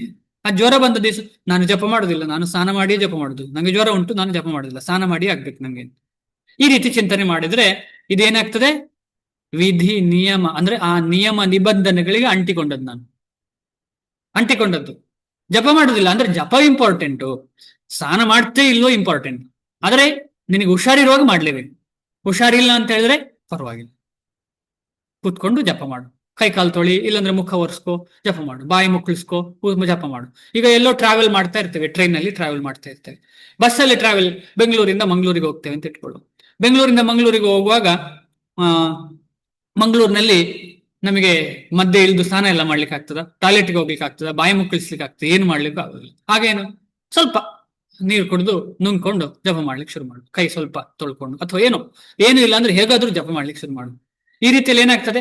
ಜಪ ಅಂತ ಹೇಳುವಂಥದ್ದು ನಿಜವಾದ ನಿಯಮ. ಆ ನಿಜವಾದ ನಿಯಮವನ್ನ ನಾವು ಬ್ರೇಕ್ ಮಾಡ್ಲೇಬಾರ್ದು. ಏಕೆಂದರೆ ನಿಯಮಗಳಿಗೆ ವಿಧೇಯವಾಗಿ ಇಂದ್ರಿಯ ತೃಪ್ತಿ ಪಟ್ಟುಕೊಳ್ಳುವ ರೂಢಿಯೂ ಮನುಷ್ಯನಿಗೆ ದಾರಿ ತಪ್ಪಿಸಬಹುದು. ರೂಲ್ಸ್ ಅಂಡ್ ರೆಗ್ಯುಲೇಷನ್ ಇರ್ತದೆ, ಆ ರೂಲ್ಸ್ ಅಂಡ್ ರೆಗ್ಯುಲೇಷನ್ಗೆ ಅನುಗುಣವಾಗಿ ಇಂದ್ರಿಯ ತೃಪ್ತಿ ಕೂಡ ಆಗ್ತಾ ಇರ್ತದೆ. ಅದು ಮಾಡ್ಬೋದು, ಮದುವೆ ಆಗ್ಬೋದು, ಪತ್ನಿ ಜೊತೆ ಸಂಬಂಧ ಇಟ್ಕೊಳ್ಬಹುದು. ಆಯ್ತು. ಯಾವಾಗಿನವರೆಗೆ ವಾನಪ್ರಸ್ಥ ಅಂತ ಒಂದು ಇದೆ ಅಂತ ಹೇಳಿ ಮರೆತು ಹೋಗಿ ಸಂಪೂರ್ಣವಾಗಿ ಇಂದ್ರಿಯ ಭೋಗದಲ್ಲಿ ತೊಡಗಿದ್ರೆ ಏನಾಗ್ತದೆ? ಅವನಿಗೆ ಗೃಹಸ್ಥ ಪುನಃ ಗೃಹಸ್ಥನಾಗಿ ಹುಟ್ಟುತ್ತಾನೆ. ಅವನು ಗೃಹಸ್ಥನಾಗಿ ಹುಟ್ಟುತ್ತಾನೆ ಅಂತ ಹೇಳಿದ್ರೆ ನಮ್ಮ ನಿಮ್ಮ ಹಾಗೆ ಹೆಚ್ಚಿನವರು ಹೇಗೆ ಗೃಹಸ್ಥರಾಗಿದ್ದೇವೆ, ಕಳೆದ ಜನ್ಮದಲ್ಲಿ ಗೃಹಸ್ಥರಾಗಿರ್ತೇವೆ ನಾವು. ಆದ್ರೆ ವಾನಪ್ರಸ್ಥ ಸ್ಥಿತಿಯಲ್ಲಿ, ಅಂದ್ರೆ ವಾನಪ್ರಸ್ಥ ಅಂದ್ರೆ ಏನರ್ಥ? ಮನಸ್ಸಿನಲ್ಲಿ ಸಂಪೂರ್ಣವಾಗಿ ಭಗವಂತನಿಗೆ ಅರ್ಪಿಸಿ ಜೀವನ ಮಾಡುವಂಥದ್ದು. ಸಂಪೂರ್ಣ ಒಟ್ಟಿಗೆ ಇರಬಹುದು, ಆದರೆ ಸಂಪೂರ್ಣವಾಗಿ ಗಂಡ ಮತ್ತು ಹೆಂಡತಿ ಭಗವಂತನ ಸೇವೆಯಲ್ಲಿ. ಗೃಹಸ್ಥರಾದ್ರೂ ಅದನ್ನೇ ಮಾಡ್ಲಿಕ್ಕೆ ಪ್ರಯತ್ನ ಪಡಬೇಕು. ಏಕೆಂದರೆ ನಿಯಮಗಳಿಗೆ ವಿಧೇಯವಾಗಿದ್ದರೆ ಕೂಡ ಇಂದ್ರಿಯ ತೃಪ್ತಿ ಆಗ್ತಾ ಇರ್ತದೆ. ರಾಜ ಮಾರ್ಗಗಳಲ್ಲಿಯೂ ಅಪಘಾತಗಳ ಸಾಧ್ಯತೆ ಇರುವ ಹಾಗೆ. ಈಗ ಬೆಂಗಳೂರು ಮಂಗಳೂರು ಎಲ್ಲ ದೊಡ್ಡ ದೊಡ್ಡ ರಸ್ತೆಗಳಾಗ್ತಾ ಉಂಟು ಎಲ್ಲ ಕಡೆ, ಆದ್ರೆ ಆಕ್ಸಿಡೆಂಟ್ ಏನ್ ಕಮ್ಮಿ ಆಯ್ತಾ? ಇಲ್ಲ, ಜಾಸ್ತಿ ಆಗ್ತಾ ಉಂಟು. ಎಷ್ಟೆಷ್ಟು ಚೆನ್ನಾಗಿ ರೋಡ್ ಮಾಡ್ತಾರೆ ಅಷ್ಟು ಸ್ಪೀಡ್ ಹೋಗಿ ಆಕ್ಸಿಡೆಂಟ್ ಆಗ್ತದೆ. ಆದ ಕಾರಣ ರೂಲ್ಸ್ ಅಂಡ್ ರೆಗ್ಯುಲೇಷನ್ ಚೆನ್ನಾಗಿದೆ, ಆ ರೂಲ್ಸ್ ಅಲ್ಲೇ ಎಂಜಾಯ್ ಮಾಡ್ಲಿಕ್ಕೆ ಶುರು ಮಾಡ್ತೇವೆ ನಾವು, ಆ ರೂಲ್ಸಿನಲ್ಲೇ ಎಂಜಾಯ್ ಮಾಡ್ಲಿಕ್ಕೆ ಶುರು ಮಾಡ್ತೇವೆ. ಆದ ಕಾರಣ ಅದಕ್ಕೆ ನಾವು ರೂಲ್ಸಿಗೆ ಕಟ್ಟಿ ಹಾಕಿಕೊಳ್ಳದೆ ರೂಲ್ಸ್ ಇಂದ ಮೇಲೆ ಬರಬೇಕು. ರೂಲ್ಸ್ ಇಂದ ಮೇಲೆ ಬರಬೇಕು ಅಂತ ಹೇಳಿದ್ರೆ ಏನು? ಭಕ್ತಿಯನ್ನ ಉನ್ನತ ಸ್ಥಾನ, ಅದನ್ನ ಫಸ್ಟ್ ತಗೊಂಡು ಅದಕ್ಕೆ ಅನುಗುಣವಾಗಿ ಜೀವನ ಮಾಡಿದ್ರೆ ತನ್ನಿಂದ ತಾನೇ ನಾವು ವರ್ಣಾಶ್ರಮವನ್ನ ಬೇರೆಯವರಿಗೋಸ್ಕರ ಫಾಲೋ, ಅಂದ್ರೆ ಬೇರೆಯವರಿಗೆ ತೋರಿಸ್ಲಿಕ್ಕೆ ನಾವು ಫಾಲೋ ಮಾಡ್ತೇವೆ, ಇಲ್ಲಾಂದ್ರೆ ದಾರಿ ತಪ್ಪಿಸ್ತೇವೆ ಎಲ್ಲರನ್ನು. ಆಮೇಲೆ ಹೃದಯದಲ್ಲಿ ಭಕ್ತಿ ಮುಂದೆ ಹೋಗ್ತಾ ಇರ್ತದೆ. ಎಲ್ರಿಗೂ ಅರ್ಥ ಆಗ್ತಾ ಇದೆ ಅಂತ ಅನ್ಕೊಳ್ತಾ ಇದ್ದೇನೆ. ಮುಂದೆ ಹೋಗೋಣ. ಆದರೂ ಅತ್ಯಂತ ಸುರಕ್ಷಿತ ರಸ್ತೆಯಲ್ಲಿ ಸಹ ಅಪಘಾತ ಆಗುವುದೇ ಇಲ್ಲ ಎಂದು ಯಾರೂ ಖಂಡಿತವಾಗಿ ಭರವಸೆ ನೀಡಲು ಸಾಧ್ಯವಿಲ್ಲ. ಐಹಿಕ ಸಹವಾಸ ಇರುವುದರಿಂದ ಇಂದ್ರಿಯ ಭೋಗದ ಮನೋಧರ್ಮ ಬಹು ದೀರ್ಘಕಾಲದಿಂದ ಉಳಿದುಕೊಂಡು ಬಂದಿದೆ. ಆದುದರಿಂದ ಇಂದ್ರಿಯ ತೃಪ್ತಿಯು ನಿಯಂತ್ರಣಕ್ಕೆ ಒಳಗಾಗಿದ್ದರೂ ಪತನದ ಸಾಧ್ಯತೆ ಇದ್ದೇ ಇದೆ. ಈಗ ಏನೋ ನಮ್ಮ ಇಂದ್ರಿಯಗಳು ಹತ್ತೊಟ್ಟಿಗೆ ಬಂದಿದೆ ಅಂತ ಅನ್ಕೊಂಡು ಪರವಾಗಿಲ್ಲ ಅಂತ ಹೇಳಿದ ತಕ್ಷಣ ಬಿತ್ತು, ತಕ್ಷಣ. ಎಷ್ಟೋ ಜನ ಹಾಗೆ, ನಾನು ಕುಡಿಯೋದು ನಿಲ್ಲಿಸ್ತೇನಪ್ಪ, ಡ್ರಿಂಕ್ ನಿಲ್ಲಿಸ್ತೇನೆ ಅಂತ ಹೇಳಿ ಯಾವುದೊಂದು ದೇವಸ್ಥಾನಕ್ಕೆ ಹೋಗಿ ಆಣೆ ಮಾಡೋದು. ಹೆಚ್ಚಿನ ದೇವಸ್ಥಾನಗಳು, ಕೆಲವು ದೇವಸ್ಥಾನಗಳು, ಅದರಲ್ಲೂ ನಮ್ಮ ದಕ್ಷಿಣ ಭಾರತದಲ್ಲಿ ತುಂಬಾ ದೇವಸ್ಥಾನಗಳು ಅದನ್ನ ಮಾಡ್ತವೆ. ಆ ದೇವಸ್ಥಾನದ ಹೋಗಿ ಆಣೆ ಮಾಡೋದು, ನಾನು ಇನ್ನು ಕುಡಿಯೋದಿಲ್ಲ ಅಂತ 1 ತಿಂಗಳು 2 ತಿಂಗಳು ಕುಡಿಯೋದಿಲ್ಲ ಅಂತ, ಅಲ್ಲ ಪರ್ಮನೆಂಟ್ ಕುಡಿಯೋದಿಲ್ಲ ಅಂತ ಥಿಂಕ್ ಮಾಡೋದು. ಆಮೇಲೆ ಬಂದ ಮೇಲೆ ನಿಧಾನಕ್ಕೆ 1 ತಿಂಗಳಾಯ್ತು 2 ತಿಂಗಳಾಯ್ತು, ಸಹವಾಸ ಪುನಃ. ಯಾವತ್ತು ನಾವು ಸಹವಾಸದಿಂದ ಹೊರಗೆ ಬರುವುದಿಲ್ಲ, ಚಟದಿಂದ ಹೊರಗೆ ಬರ್ಲಿಕ್ಕೆ ಸಾಧ್ಯ ಇಲ್ಲ. ಸಹವಾಸದಿಂದ ಹೊರಗೆ ಬರಬೇಕು. ಆದ ಕಾರಣ ನಾವು ಇಲ್ಲಿ ಏನ್ ಮಾಡ್ತಿದ್ದೇವೆ? ಒಳ್ಳೆ ಚಟದ ಸಹವಾಸ. ಇದು ಯಾವ ಚಟ? ಭಗವಂತನ ಚಟ, ಭಕ್ತರ ಚಟ. ಈ ಚಟ ಸಿಕ್ಕಿದ್ರೆ ಆ ಚಟ, ಭೌತಿಕ ಚಟ ಹೋಗ್ತದೆ. ಒಂದಲ್ಲ ಒಂದು ದಿನ ಅದು ಹೋಗ್ತದೆ. ಅದಕ್ಕೆ ಕರ್ಮಗ್ರಂಥಿ ನಿಬಂಧನಂ, ಕರ್ಮಗ್ರಂಥಿ ನಿಬಂಧನಂ ಅಂತ ಹೇಳ್ತಾರೆ. ಯಾವುದರಿಂದ? ಈ ಹರಿನಾಮ ಮಾಡೋದ್ರಿಂದ, ಈ ಭಗವದ್ಗೀತೆ ಓದೋದ್ರಿಂದ ನಮಗೆ ಉಂಟಾದಂತಹ ಕಾಮ ವಾಸನೆಗಳು, ಕರ್ಮ ಬಂಧನಗಳೆಲ್ಲ ಆ ಬಂಧನದಿಂದ ಹೊರಗೆ ಬರ್ತೇವೆ. ಅದು ನಿಜವಾದ ಹೊರಗೆ ಬರುವಂಥದ್ದು, ನಿಜವಾದ ಫ್ರೀಡಮ್ ಐಹಿಕ ಸಹವಾಸ ಇರುವುದರಿಂದ ಇದು. ಆದುದರಿಂದ ಇಂದ್ರಿಯ ತೃಪ್ತಿಯು ನಿಯಂತ್ರಣಕ್ಕೆ ಒಳಗಾಗಿದ್ದರೂ ಪತನದ ಸಾಧ್ಯತೆ ಇದ್ದೇ ಇದೆ. ಆದುದರಿಂದ ನಿಯಂತ್ರಿತ ಇಂದ್ರಿಯ ತೃಪ್ತಿಯನ್ನು ಸಹ ನಿಶ್ಚಯವಾಗಿಯೂ ತಪ್ಪಿಸಲಿ. ನಾವು ಅದರಿಂದ ಹೊರಗೆ ಬರಲೇಬೇಕು. ನಿಯಂತ್ರಿತ ಇಂದ್ರಿಯ ತೃಪ್ತಿಯನ್ನು ಹೊರಗೆ ಬರುದು. ಯಾಕೆ? ಅದಕ್ಕೋಸ್ಕರ ನಾವು ಉಪವಾಸ ಮಾಡುವುದು. ಏಕಾದಶಿ ನೋಡಿ, 1 ದಿವಸ ಏಕಾದಶಿ ಮಾಡ್ಲಿಕ್ಕೆ ಎಷ್ಟು ಕಷ್ಟ ಆಗ್ತದೆ ನಮಗೆ. ಕೆಲವರಿಗೆ ಸುಲಭ ಆಗುವವರು ಇರ್ಬೋದು ಇದರಲ್ಲಿ, ಆದ್ರೆ ಕೆಲವರು ಮಾಡ್ತಾರೆ. ಯಾಕೆ? ನನಗೆ ಹೆಲ್ತ್ ಒಳ್ಳೇದಾಗ್ಲಿ, ಈ ರೀತಿಯ ಅಂದ್ರೆ ಇನ್ಫೀರಿಯರ್ ಥಾಟ್ ಪ್ರೊಸೆಸ್ ಅದು. ನನಗೆ ಹೆಲ್ತ್ ಒಳ್ಳೇದಾಗಿರ್ಲಿ ಅಂತ ಮಾಡೋದು, ಹೆಲ್ತ್ ಒಳ್ಳೇದಿರ್ಲಿ. ಆಮೇಲೆ ಆ ರೀತಿಯಲ್ಲಿ ಹೆಲ್ತ್ ಒಳ್ಳೇದು ಭಗವಂತನ ಸೇವೆಗೆ ಇರ್ಲಿ ಅಂತ ಹೇಳಿದ್ರೆ ಉತ್ತಮ. ಆದ್ರೆ ಹೆಚ್ಚಿನವರು ನಾವು ಹಾಗೆ ಯೋಚನೆ ಮಾಡೋದಿಲ್ಲ. ಚೆನ್ನಾಗಿದ್ರೆ ನನ್ನ ಸಂಸಾರವನ್ನೆಲ್ಲ ನೋಡ್ಕೋಬಹುದು, ಆ ರೀತಿಯಲ್ಲಿ ಥಿಂಕ್ ಮಾಡ್ತೇವೆ ನಾವು. ಆ ರೀತಿಯಲ್ಲಿ ನಾವು ಅಲ್ಲೇ ಇಂದ್ರಿಯ ತೃಪ್ತಿ ಮಾಡ್ಲಿಕ್ಕೆ ಶುರು ಮಾಡ್ತೇವೆ. ಆ ರೀತಿಯಲ್ಲಿ ಉಪವಾಸ ಇಷ್ಟ, ಭಗವಂತನ ಸೇವೆ ಅಂತ ಹೇಳಿ ಉಪವಾಸ ಇಷ್ಟ ಆಗುತ್ತೆ. ಮುಖ್ಯವಾಗಿ ಈ ಏಕಾದಶಿಯನ್ನ ಯಾರು ಹರಿವಾಸರ ಅಂತ ಹೇಳ್ತಾರೆ, ಭಗವಂತನ ದಿನ ಅದು. ಆ ದಿವಸ ನಾವು ಎಷ್ಟಾಗ್ತದೆ ಅಷ್ಟು ಭಗವಂತನ ಅಂದ್ರೆ ಸೇವೆಗೆ ಉಪವಾಸ ಮಾಡಬಹುದು. ಆದ್ರೆ ಉಪವಾಸ ನಾವು ನಿಜವಾಗಿ ನಮ್ಮ ಈ ಭಕ್ತಿ ಪಥದಲ್ಲಿ ಶ್ರೀಲ ಪ್ರಭುಪಾದರು ಏನ್ ಹೇಳ್ತಾರೆ ಅಂತ ಹೇಳಿದ್ರೆ, ನಮಗೆ ಜಪಾದಿ ಕ್ರಿಯೆಗಳು ಮಾಡ್ಲಿಕ್ಕೆ ಆಗದೇ ಇರುವಂತಹ ಉಪವಾಸ ಮಾಡಬಾರ್ದು. ಸುಮ್ಮನೆ ಕಷ್ಟಪಟ್ಟು ನೀರು ಕೂಡ ಕುಡಿಯದೆ ಜಪವೂ ಮಾಡುದಿಲ್ಲ, ಏನಿಲ್ಲ, ಮಲಗುದು ಇಡೀ ದಿವಸ. ಎಂತ ಪ್ರಯೋಜನ ಆ ಉಪವಾಸದ? ಉಪವಾಸ ಅಂತ ಹೇಳಿದ್ರೆ ಹಾಗಲ್ಲ. ಉಪವಾಸ ಅಂತ ಹೇಳಿದ್ರೆ ಹೆಚ್ಚೆಚ್ಚು ಜಾಸ್ತಿ ಸಮಯ ಭಗವಂತನ ಹತ್ತಿರ ಹೋಗುದು ಉಪವಾಸ. ಉಪ ಅಂತ ಹೇಳಿದ್ರೆ ಹತ್ತಿರ, ವಾಸ ಅಂತ ಹೇಳಿದ್ರೆ ಜೀವನ ಮಾಡುದು. ಯಾರ ಹತ್ತಿರ ಜೀವನ ಮಾಡುದು? ಭಗವಂತನ ಹತ್ತಿರ ಹೋಗಿ ಕೂತ್ಕೊಳ್ಳೋದು, ಕಾಲಿನ ಕೆಳಗೆ ಹೋಗಿ ಕೂತು ಜಪ ಮಾಡುದು, ಪುಸ್ತಕ ಓದುದು, ಸೇವೆ ಮಾಡುದು, ಎಲ್ಲ ಮಾಡುದು. ಇದನ್ನ ಉಪವಾಸ ಅಂತ ನಿಜವಾಗಿ ಹೇಳುದು. ಅದಕ್ಕೆ ಯಾವ್ದೆಲ್ಲ ನಮಗೆ ಉಪದ್ರ ಕೊಡ್ತಾ ಉಂಟು. ಇಡೀ ದಿನ ಅಡಿಗೆ ಮಾಡ್ತಾ ಇದ್ರೆ ಉಪವಾಸ ಮಾಡ್ಲಿಕ್ಕೆ ಕಷ್ಟ ಆಗ್ತದಲ್ಲ, ಅಂದ್ರೆ ಸೇವೆ ಮಾಡ್ಲಿಕ್ಕೆ, ಬೇರೆ ಸೇವೆ ಕಷ್ಟ ಆಗ್ತದೆ. ಭಗವಂತನಿಗೆ ಬೇಕಾದ್ದು ಕೊಟ್ಟು ಬೇಕಾದ ಚಿಕ್ಕ ಪುಟ್ಟ ಅಡಿಗೆ ಮಾಡಿ ಆಮೇಲೆ ಜಾಸ್ತಿ ಜಪ ಮಾಡುವಂಥದ್ದು. ಆದರೆ ಕೃಷ್ಣ ಪ್ರಜ್ಞೆಯಲ್ಲಿ ಎಂದರೆ ಸದಾ ಕೃಷ್ಣನ ಪ್ರೇಮ ಪೂರ್ವಕ ಸೇವೆಯಲ್ಲಿ ಆಸಕ್ತಿಯನ್ನು ಬೆಳೆಸಿಕೊಂಡರೆ ಅದು ಎಲ್ಲ ಇಂದ್ರಿಯ ಕರ್ಮಗಳಿಂದ ಮನುಷ್ಯನನ್ನು ಕಾಪಾಡುತ್ತದೆ. ಎಂತ ಒಂದು ಅದ್ಭುತ ನೋಡಿ. ನಾವು ಇದರ ಸೀರಿಯಸ್ನೆಸ್ ಎಷ್ಟು ತಗೊಳ್ತೇವೆ ಅಷ್ಟು ಒಳ್ಳೇದು ನಮಗೆ. ಆದ್ರೆ ತುಂಬಾ ಬೇಸರ ಆಗ್ತದೆ ನಂಗೆ, ಇಷ್ಟು ಎಷ್ಟೇ ಹೇಳಿದ್ರು ಕೂಡ ಹೃದಯದಲ್ಲಿ ಅಷ್ಟು ಸೀರಿಯಸ್ನೆಸ್ ಇಲ್ಲ ಅಲ್ವಾ ಅಂತ. ಎಷ್ಟು ಕಷ್ಟ ಇದು ಅಂತ ಹೇಳಿ. ನೋಡ್ಲಿಕ್ಕೆ ಸುಲಭ, ಫಸ್ಟ್ ಫಸ್ಟ್ ಮಾಡುವ ಅಂತ ಅನ್ನಿಸ್ತದೆ, ಆಮೇಲೆ ಸ್ವಲ್ಪ ದಿವಸ ಆಗುವಾಗ ಬೇರೆಲ್ಲೋ ಮನಸ್ಸು ಎಳಿತದೆ. ಎಂತ ಒಂದು ಶೋಚನೀಯ ಪರಿಸ್ಥಿತಿ ನಮಗೆ ಬಂದಿದೆ. ಆ ಕೃಷ್ಣನೇ, ಆ ಭಗವದ್ ಭಕ್ತರೇ ನಮ್ಮನ್ನು ಕಾಪಾಡಬೇಕು. ಆದರೆ ಕೃಷ್ಣ ಪ್ರಜ್ಞೆಯಲ್ಲಿ ಎಂದರೆ ಸದಾ ಕೃಷ್ಣನ ಪ್ರೇಮ ಪೂರ್ವಕ ಸೇವೆಯಲ್ಲಿ ಆಸಕ್ತಿಯನ್ನು ಬೆಳೆಸಿಕೊಂಡರೆ ಅದು ಎಲ್ಲ ಇಂದ್ರಿಯ ಕರ್ಮಗಳಿಂದ ಮನುಷ್ಯನನ್ನು ಕಾಪಾಡುತ್ತದೆ. ನಾವೆಲ್ಲ ಹೇಗೆ ನಮ್ಮನ್ನು ನಾವು ಕಾಪಾಡಿಕೊಳ್ಬಹುದು ಅಂತ ಚಿಂತನೆ ಮಾಡ್ತಾ ಇದ್ದೇವೆ. ಹೇಗೆ ನನ್ನ ಮಕ್ಕಳನ್ನ ಕಾಪಾಡಬಹುದು, ಹೇಗೆ ನಾನು ಸಾವಿಲ್ಲದೆ ಜೀವನ ಮಾಡಬಹುದು, ಹೇಗೆ ನಾನು ಆಕ್ಸಿಡೆಂಟ್ ಇಲ್ಲದೆ ಡ್ರೈವ್ ಮಾಡಬಹುದು, ಈ ತರ ಎಲ್ಲ ನಾವು ಚಿಂತನೆ ಮಾಡ್ತೇವೆ. ಸ್ವಲ್ಪ ಸಭ್ಯ ವ್ಯಕ್ತಿಗಳು ಈ ತೀರಿ ಚಿಂತೆ ಮಾಡ್ತಾರೆ. ಟ್ರಾವೆಲ್ ಮಾಡುವಾಗ ಅಯ್ಯೋ ಆಕ್ಸಿಡೆಂಟ್ ಆಗಬಾರದು, ಆ ರೀತಿಯಲ್ಲೆಲ್ಲ ನಾವೆಲ್ಲ ಚಿಂತನೆ ಮಾಡ್ತೇವೆ. ಆದ್ರೆ ನಿಜವಾಗಿ ನಾವು ಎಷ್ಟು ಸಲ ಈ ರೀತಿಯ ಆಕ್ಸಿಡೆಂಟ್ ಆಗ್ತಾ ಇರ್ತದೆ ನಮ್ಮ ಜೀವನದಲ್ಲಿ. ಯಾವ ರೀತಿಯದ್ದು? ನಮ್ಮ ಮನಸ್ಸು ಬೀಳುವುದು. ಕೃಷ್ಣ ಪ್ರಜ್ಞೆಯನ್ನ ಮಾಡದೇ ಇಲ್ಲದೆ ಸುಮ್ಮನೆ ಮನಸ್ಸು ಅಲ್ಲಿಗೆ ಇಲ್ಲಿಗೂ ಹೋಗುದಂದ್ರೆ ಆಕ್ಸಿಡೆಂಟೇ, ನಿಜವಾದ ಆಕ್ಸಿಡೆಂಟ್ ಅದು. ಆ ಆಕ್ಸಿಡೆಂಟ್ ಆಗಿ ಆಗಿ ಆಗಿ ಏನಾಗಿದೆ ಅಂತ ಹೇಳಿದ್ರೆ ನಮಗೆ ಒಂಥರ ಕೃಷ್ಣ ಪ್ರಜ್ಞೆಯಲ್ಲಿ ಆಸಕ್ತೇ ಇಲ್ಲ ಅಂತ ಅನ್ನಿಸ್ತದೆ ಒಂದೊಂದ್ಸಲ. ಆದ್ರೆ ಅದಕ್ಕೆ ಹೇಗೆ ಅಂತ ಹೇಳಿದ್ರೆ ಅದಕ್ಕೆ ಡಾಕ್ಟರ್ ಬೇಕು. ಆ ಡಾಕ್ಟರ್ ಅಲ್ಲಿ ಕರ್ಕೊಂಡು ಹೋಗಿ ಚೆನ್ನಾಗಿ ರಿಪೇರ್ ಮಾಡಿದ್ರೆ ಗಾಡಿ ಆಗ್ಲಿ ಬಾಡಿ ಆಗ್ಲಿ, ಆಗ ಏನಾಗ್ತದೆ, ಪುನಃ ನಾವು ಕೃಷ್ಣ ಪ್ರಜ್ಞೆಯನ್ನ ಬೆಳೆಸಿಕೊಳ್ಳಿಕ್ಕೆ ಸಾಧ್ಯ. ಆದ ಕಾರಣ ಕೃಷ್ಣ ಪ್ರಜ್ಞೆಗೆ ಯಾವತ್ತೂ ನಿಲುವಿಲ್ಲ, ಯಾವತ್ತೂ ನಿಲುವಿಲ್ಲ. ನನಗೆ ಇವತ್ತು ಬೇಡ ಅಂತ ಅನ್ನಿಸಿರ್ಬಹುದು, ಆದ್ರೆ ತನ್ನಿಂದ ತಾನೇ ಯಾವಾಗ ಭಗವದ್ ಭಕ್ತರ ಸಂಘ ಆಗ್ತದೆ, ಭಕ್ತರ ಪುಸ್ತಕಗಳ ಸಂಘ ಆಗ್ತದೆ, ಕೂಡ್ಲೆ ಅದು ಕಾಡ್ಗಿಚ್ಚಿನಂತೆ ಹಬ್ಬುತ್ತದೆ ಹೃದಯದಲ್ಲಿ. ಹಬ್ಬುತ್ತದೆ. ಯಾಕಂದ್ರೆ ನೋಡಿ, ಈ ಒಂದು ಸೆಂಟೆನ್ಸ್ ಹೇಳುವಾಗ್ಲೂ ನಮಗೆ ಅನ್ನಿಸುದಿಲ್ವಾ, ಓ ನಾನು ಮಾಡಿದ್ದೆಲ್ಲ ತಪ್ಪು ಇಷ್ಟು ದಿವಸ, ನಾನು ಇನ್ನಾದ್ರೂ ಹೇಗಾದ್ರೂ ಮಾಡ್ಬೇಕು ಜಪ. ನನ್ನ ಕ್ಲಾಸ್ ಆದ ಕೂಡಲೇ ಒಂದು ರೌಂಡ್ ಆದ್ರೂ ಜಪ ಮಾಡ್ತೇನೆ, ಅಕಸ್ಮಾತ್ ಕೆಲಸ ಆದ ಮೇಲೆ ಒಂದು ರೌಂಡ್ ಜಪ ಮಾಡ್ತೇನೆ, ಈ ರೀತಿಯಲ್ಲಿ. ಅಥವಾ ಏನಾದ್ರೂ ಒಂದು ಲೈನ್ ಆದ್ರೂ ಪುಸ್ತಕ ಓದ್ತೇನೆ, ಯಾವ್ದಾದ್ರು ಒಂದು ಕೀರ್ತನೆ ಹಾಡ್ತೇನೆ, ಅಥವಾ ಹೇಗೆ ನಾನು ನನ್ನ ಗುರುಗಳ ಸೇವೆ ಮಾಡಬಹುದು ಅಂತ ಥಿಂಕ್ ಮಾಡ್ತೇನೆ. ಈ ರೀತಿಯಲ್ಲಿ ನಮ್ಮ ಸಮಯವನ್ನ ಅದಕ್ಕೆ ಉಪಯೋಗ ಕೊಡ್ಲಿಕ್ಕೆ ಶುರು ಮಾಡ್ತೇವೆ. ಯಾವಾಗ? ಆ ಸೀರಿಯಸ್ನೆಸ್ ಬರುವಾಗ. ಆ ಸೀರಿಯಸ್ನೆಸ್ ಬರುವುದೇ ಇಂಪಾರ್ಟೆಂಟ್. ಅದು ಬರುವವರೆಗೆ ನಾವು, ಈ ಒಂದು ಉದಾಹರಣೆ, ಈಗ ಕೆತ್ತುತ್ತಾರಲ್ಲ, ಯಾವುದು ಮೂರ್ತಿ ಕೆತ್ತುತ್ತಾರೆ, ಮೂರ್ತಿ ಕೆತ್ತುವನ ಹತ್ರ ತುಂಬಾ ಬಂಡೆ ಕಲ್ಲುಗಳು ಇರ್ತವೆ. ಎಲ್ಲ ಬಂಡೆ ಕಲ್ಲುಗಳು ಮೂರ್ತಿ ಆಗಿರುವುದಿಲ್ಲ, ಯಾಕಂದ್ರೆ ಅವನು ಇನ್ನೂ ಅದನ್ನ ಕೆತ್ತಲಿಕ್ಕೆ ಶುರು ಮಾಡ್ಲಿಲ್ಲ.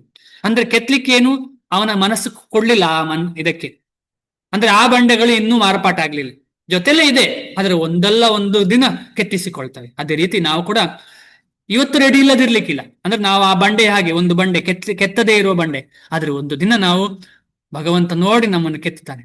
ಆದ ಕಾರಣ ನಾವು ಯಾವತ್ತು ಆ ಕೆತ್ತುವವನ ಸಂಘಕ್ಕೆ ತಲುಪಬೇಕು ಹೇಗೋ ಮಾಡಿ.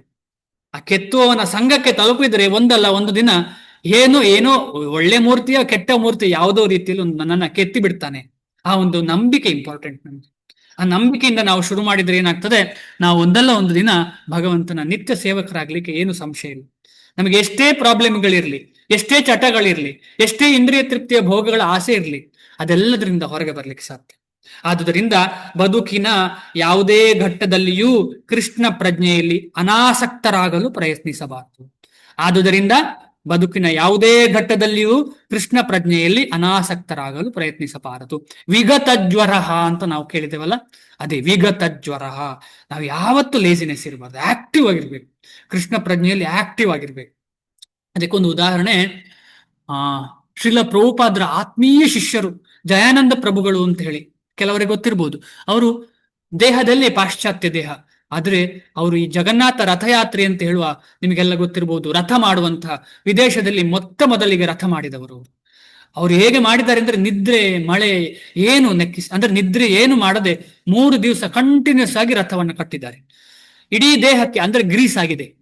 ಯಾರೋ ಒಬ್ರು ಬಂದ್ರಂತೆ, ಇಲ್ಲಿ ಜಯಾನಂದ ಪ್ರಭುಗಳು ಅಂತ ಹೇಳಿ ಉಚ್ಚ ಕೋಟಿಯ ಭಕ್ತರಿದ್ದಾರೆ, ಅವರು ಯಾರು ಅಂತ ಕೇಳ್ಕೊಂಡು ಬಂದಿದ್ದಾರೆ. ಆದ್ರೆ ಜಯಾನಂದ ಪ್ರಭುಗಳು ಆ ಗಾಡಿಯ ಕೆಳಗೆ, ಯಾಕಂದ್ರೆ ಗ್ರೀಸ್ ನಮ್ಮ ಇಲ್ಲಿ ಹಾಗೆ ತುಂಬಾ ಮರದ್ದಲ್ಲ, ಗ್ರೀಸ್ ಎಲ್ಲ ಹಚ್ಚಿಕೊಂಡು ಕಪ್ಪಾಗಿದೆ, ಎಲ್ಲ ಧೋತಿ ಕುರ್ತ ಬಿಳಿ ಬಿಟ್ಟು ಅದು ಕಪ್ಪು ಹಳದಿ ಬಣ್ಣಕ್ಕೆ ಬಂದಿದೆ. ಕೇಳ್ತಿದ್ದಾರೆ ಯಾರು ಅಂತ ಹೇಳಿ, ಯಾರು? ಜಯಾನಂದ ಪ್ರಭುಗಳು. ಆ ಜಯಾನಂದ ಪ್ರಭುಗಳಲ್ಲೇ ಕೇಳ್ತಿದ್ದಾರೆ. ಆ ಜಯಾನಂದ ಪ್ರಭುಗಳು ಹೇಳ್ತಾರೆ, ಸ್ವಲ್ಪ ಸೇವೆ ಮಾಡ್ತೀರಾ ಅಂತ ಕೇಳ್ತಾರೆ. ಸೇವೆ ಮಾಡ್ತಾ ಮಾಡ್ತಾ ಹೇಳ್ತಾರೆ, ನಾನೇ ಜಯಾನಂದ ಪ್ರಭುಗಳು. ಹಾಗೆ ಅವರಿಗೆ ಅನ್ನಿಸ್ತು, ಓ ನಿಜವಾದ ಭಕ್ತಿ ಅಂದ್ರೆ ಇದೆ. ಅಂದ್ರೆ ಸುಮ್ಮನೆ ಕೂತ್ಕೊಂಡು ನಾನು ದೊಡ್ಡ ಯೋಗಿ, ಬಿಳಿಯ ಡ್ರೆಸ್ ಅಲ್ಲಿ ಹಾಕಿದ್ದೇನೆ ನಾನು ಯೋಗಿ ಅಂತ ಹೇಳಿ ಕೂತ್ಕೊಳ್ಳೋದಲ್ಲ. ನಿಜವಾಗಿ ನಾವು ಆ ಸೇವೆ ಮಾಡಿದ್ರೆ ಗೊತ್ತಾಗುದು, ಬೇರೆಯವರ ಮನಸ್ಸು ಕೂಡ ಹೃದಯ ಚೇಂಜ್ ಆಗ್ತದೆ. ಆದ ಕಾರಣ ಯಾರು ಅಧಿಕಾರದಲ್ಲಿ ಇರ್ತಾರೆ ಅವರು ತೋರಿಸ್ಬೇಕು ಹೇಗೆ ಭಕ್ತಿ ಮಾಡುದು. ಅದಕ್ಕೋಸ್ಕರ ಚೈತನ್ಯ ಮಹಾಪ್ರಭುಗಳು, ಶ್ರೀಲ ಪ್ರಭುಪಾದರು, ಈಗ ಶ್ರೀಲ ಪ್ರಭುಪಾದರು ಪಾಶ್ಚಾತ್ಯ ದೇಶ ಹೋಗಿರುವಾಗ ಅಲ್ಲಿ ಏನ್ ಮಾಡಿದ್ದಾರೆ, ಹಿಪ್ಪಿಗಳಿಗೆ ಕೂಡ ಅಡಿಗೆ ಮಾಡಿಕೊಟ್ಟಿದ್ದಾರೆ. ಉತ್ತಮ ಶುದ್ಧ ಭಕ್ತರು ಹಿಪ್ಪಿಗಳಿಗೆ ಮಲಮೂತ್ರ ಮಾಡುವಂತ ಜಾಗದಲ್ಲಿ ಇದ್ರು. ನೋಡಿ ಎಂತ ಒಂದು ಕರುಣೆ ಅವರದ್ದು. ಆ ಕರುಣೆಯಿಂದಾಗಿ ಏನಾಗಿದೆ, ನಮಗೆಲ್ಲ ಸಿಕ್ಕಿದೆ. ಇಲ್ಲದ್ರೆ ಎಲ್ಲಿ ನಮಗೆ ಸಿಗ್ತಾ ಇತ್ತು ಇದು, ನಮ್ಮಂಥ ಕೆಟ್ಟವರಿಗೆ ಎಲ್ಲಿ ಸಿಗ್ತಾ ಇತ್ತು ಇದು. ಆದ ಕಾರಣ ನಾವು ಆ ಸೇವೆ ಮಾಡಿದಂತಹ ಜಯಾನಂದ ಪ್ರಭುಗಳಿಗೆ ಏನಾಗಿದೆ ಅಂತ ಹೇಳಿದ್ರೆ, ಈಗ ಪ್ರತಿಯೊಂದು ರಥಯಾತ್ರೆಯಲ್ಲಿ ಕೂಡ ಜಯಾನಂದ ಪ್ರಭುಗಳ ಫೋಟೋ ಇಡ್ತಾರೆ, ನಿಮ್ಗೆಲ್ಲರಿಗೂ ಗೊತ್ತುಂಟು.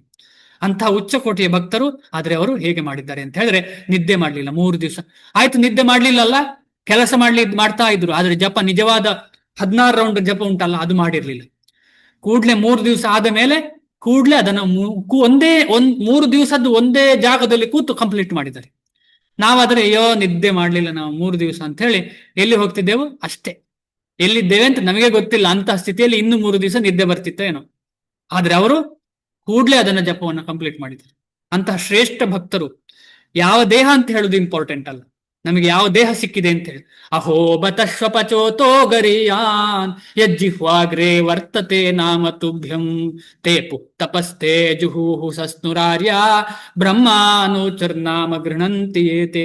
ಯಾರ ಬಾಯಿಯಲ್ಲಿ ಭಗವಂತನ ನಾಮಸ್ಮರಣೆ ಇದೆ, ಯಾವತ್ತು ಸಹ ಅವನು ಎಲ್ಲಿಂದ ಬಂದ, ಹೇಗೆ ಬಂದ ಅಂತ ನೋಡಬಾರ್ದು. ಓ ಅವನು ದೇಶದವ, ಅವ ಭಾರತದವ, ಅವ ಅಲ್ಲಿಯವ, ಅವ ಈ ಜಾತಿ, ಅವ ಜಾತಿ, ಯಾರು ಹಾಗೆ ನೋಡ್ತಾರೆ ಅವನು ಕೆಳಗೆ ಹೋಗುದು, ಮೇಲೆ ಹೋಗ್ಲಿಕ್ಕೆ ಸಾಧ್ಯ ಇಲ್ಲ ಭಕ್ತಿಯಲ್ಲಿ. ಆದ ಕಾರಣ ನಾವು ಯಾವತ್ತು ಯಾವುದೇ ಭಕ್ತರನ್ನ ಅವರ ದೇಹದ ದೃಷ್ಟಿಯಿಂದ, ರೋಗದ ದೃಷ್ಟಿಯಿಂದ ಯಾವತ್ತು ನೋಡಬಾರ್ದು. ಅವರನ್ನ ಬರೀ ಭಕ್ತಿ ದೃಷ್ಟಿಯಿಂದಲೇ ನೋಡ್ಬೇಕು. ಅದಕ್ಕೆ ತುಂಬಾ ಇಂಪಾರ್ಟೆಂಟು. ಆದುದರಿಂದ ಬದುಕಿನ ಯಾವುದೇ ಘಟ್ಟದಲ್ಲಿಯೂ ಕೃಷ್ಣ ಪ್ರಜ್ಞೆಯಲ್ಲಿ ಅನಾಸಕ್ತರಾಗಲು ಪ್ರಯತ್ನಿಸಬಾರದು. ಎಲ್ಲ ರೀತಿಯ ಇಂದ್ರಿಯ ಆಸಕ್ತಿಯಿಂದ ದೂರವಾಗುವ ಉದ್ದೇಶವು ಅಂತಿಮವಾಗಿ ಕೃಷ್ಣ ಪ್ರಜ್ಞೆಯ ವೇದಿಕೆಯಲ್ಲಿ ನೆಲೆಯನ್ನು ಕಂಡುಕೊಳ್ಳುವುದೇ ಆಗಿದೆ. ಯಾವಾಗ ನಾವು ಕೃಷ್ಣನ ಪಾದ ಕಮಲಗಳಲ್ಲಿ ಇದ್ದೇವೆ, ಅದರ ಅರ್ಥ ಸಂಪೂರ್ಣವಾಗಿ ಇಂದ್ರಿಯ ಆಸಕ್ತಿಯಿಂದ ದೂರವಾಗಿದ್ದೇವೆ ಅಂತ ಅರ್ಥ. ಅಲ್ಲಿಯವರೆಗೆ ನಮಗೆ ಯಾವತ್ತು ರಿಸ್ಕ್ ಇದೆ, ಆ ದಾರಿ ರಿಸ್ಕೆ, ಯಾವತ್ತು ರಿಸ್ಕೆ. ಆದ ಕಾರಣ ನಾವು ಯಾವತ್ತು ಕೇರ್ಫುಲ್ ಆಗಿರ್ಬೇಕು, ಅಟೆಂಟಿವ್ ಆಗಿರ್ಬೇಕು, ಕೇರ್ಫುಲ್ ಆಗಿರ್ಬೇಕು.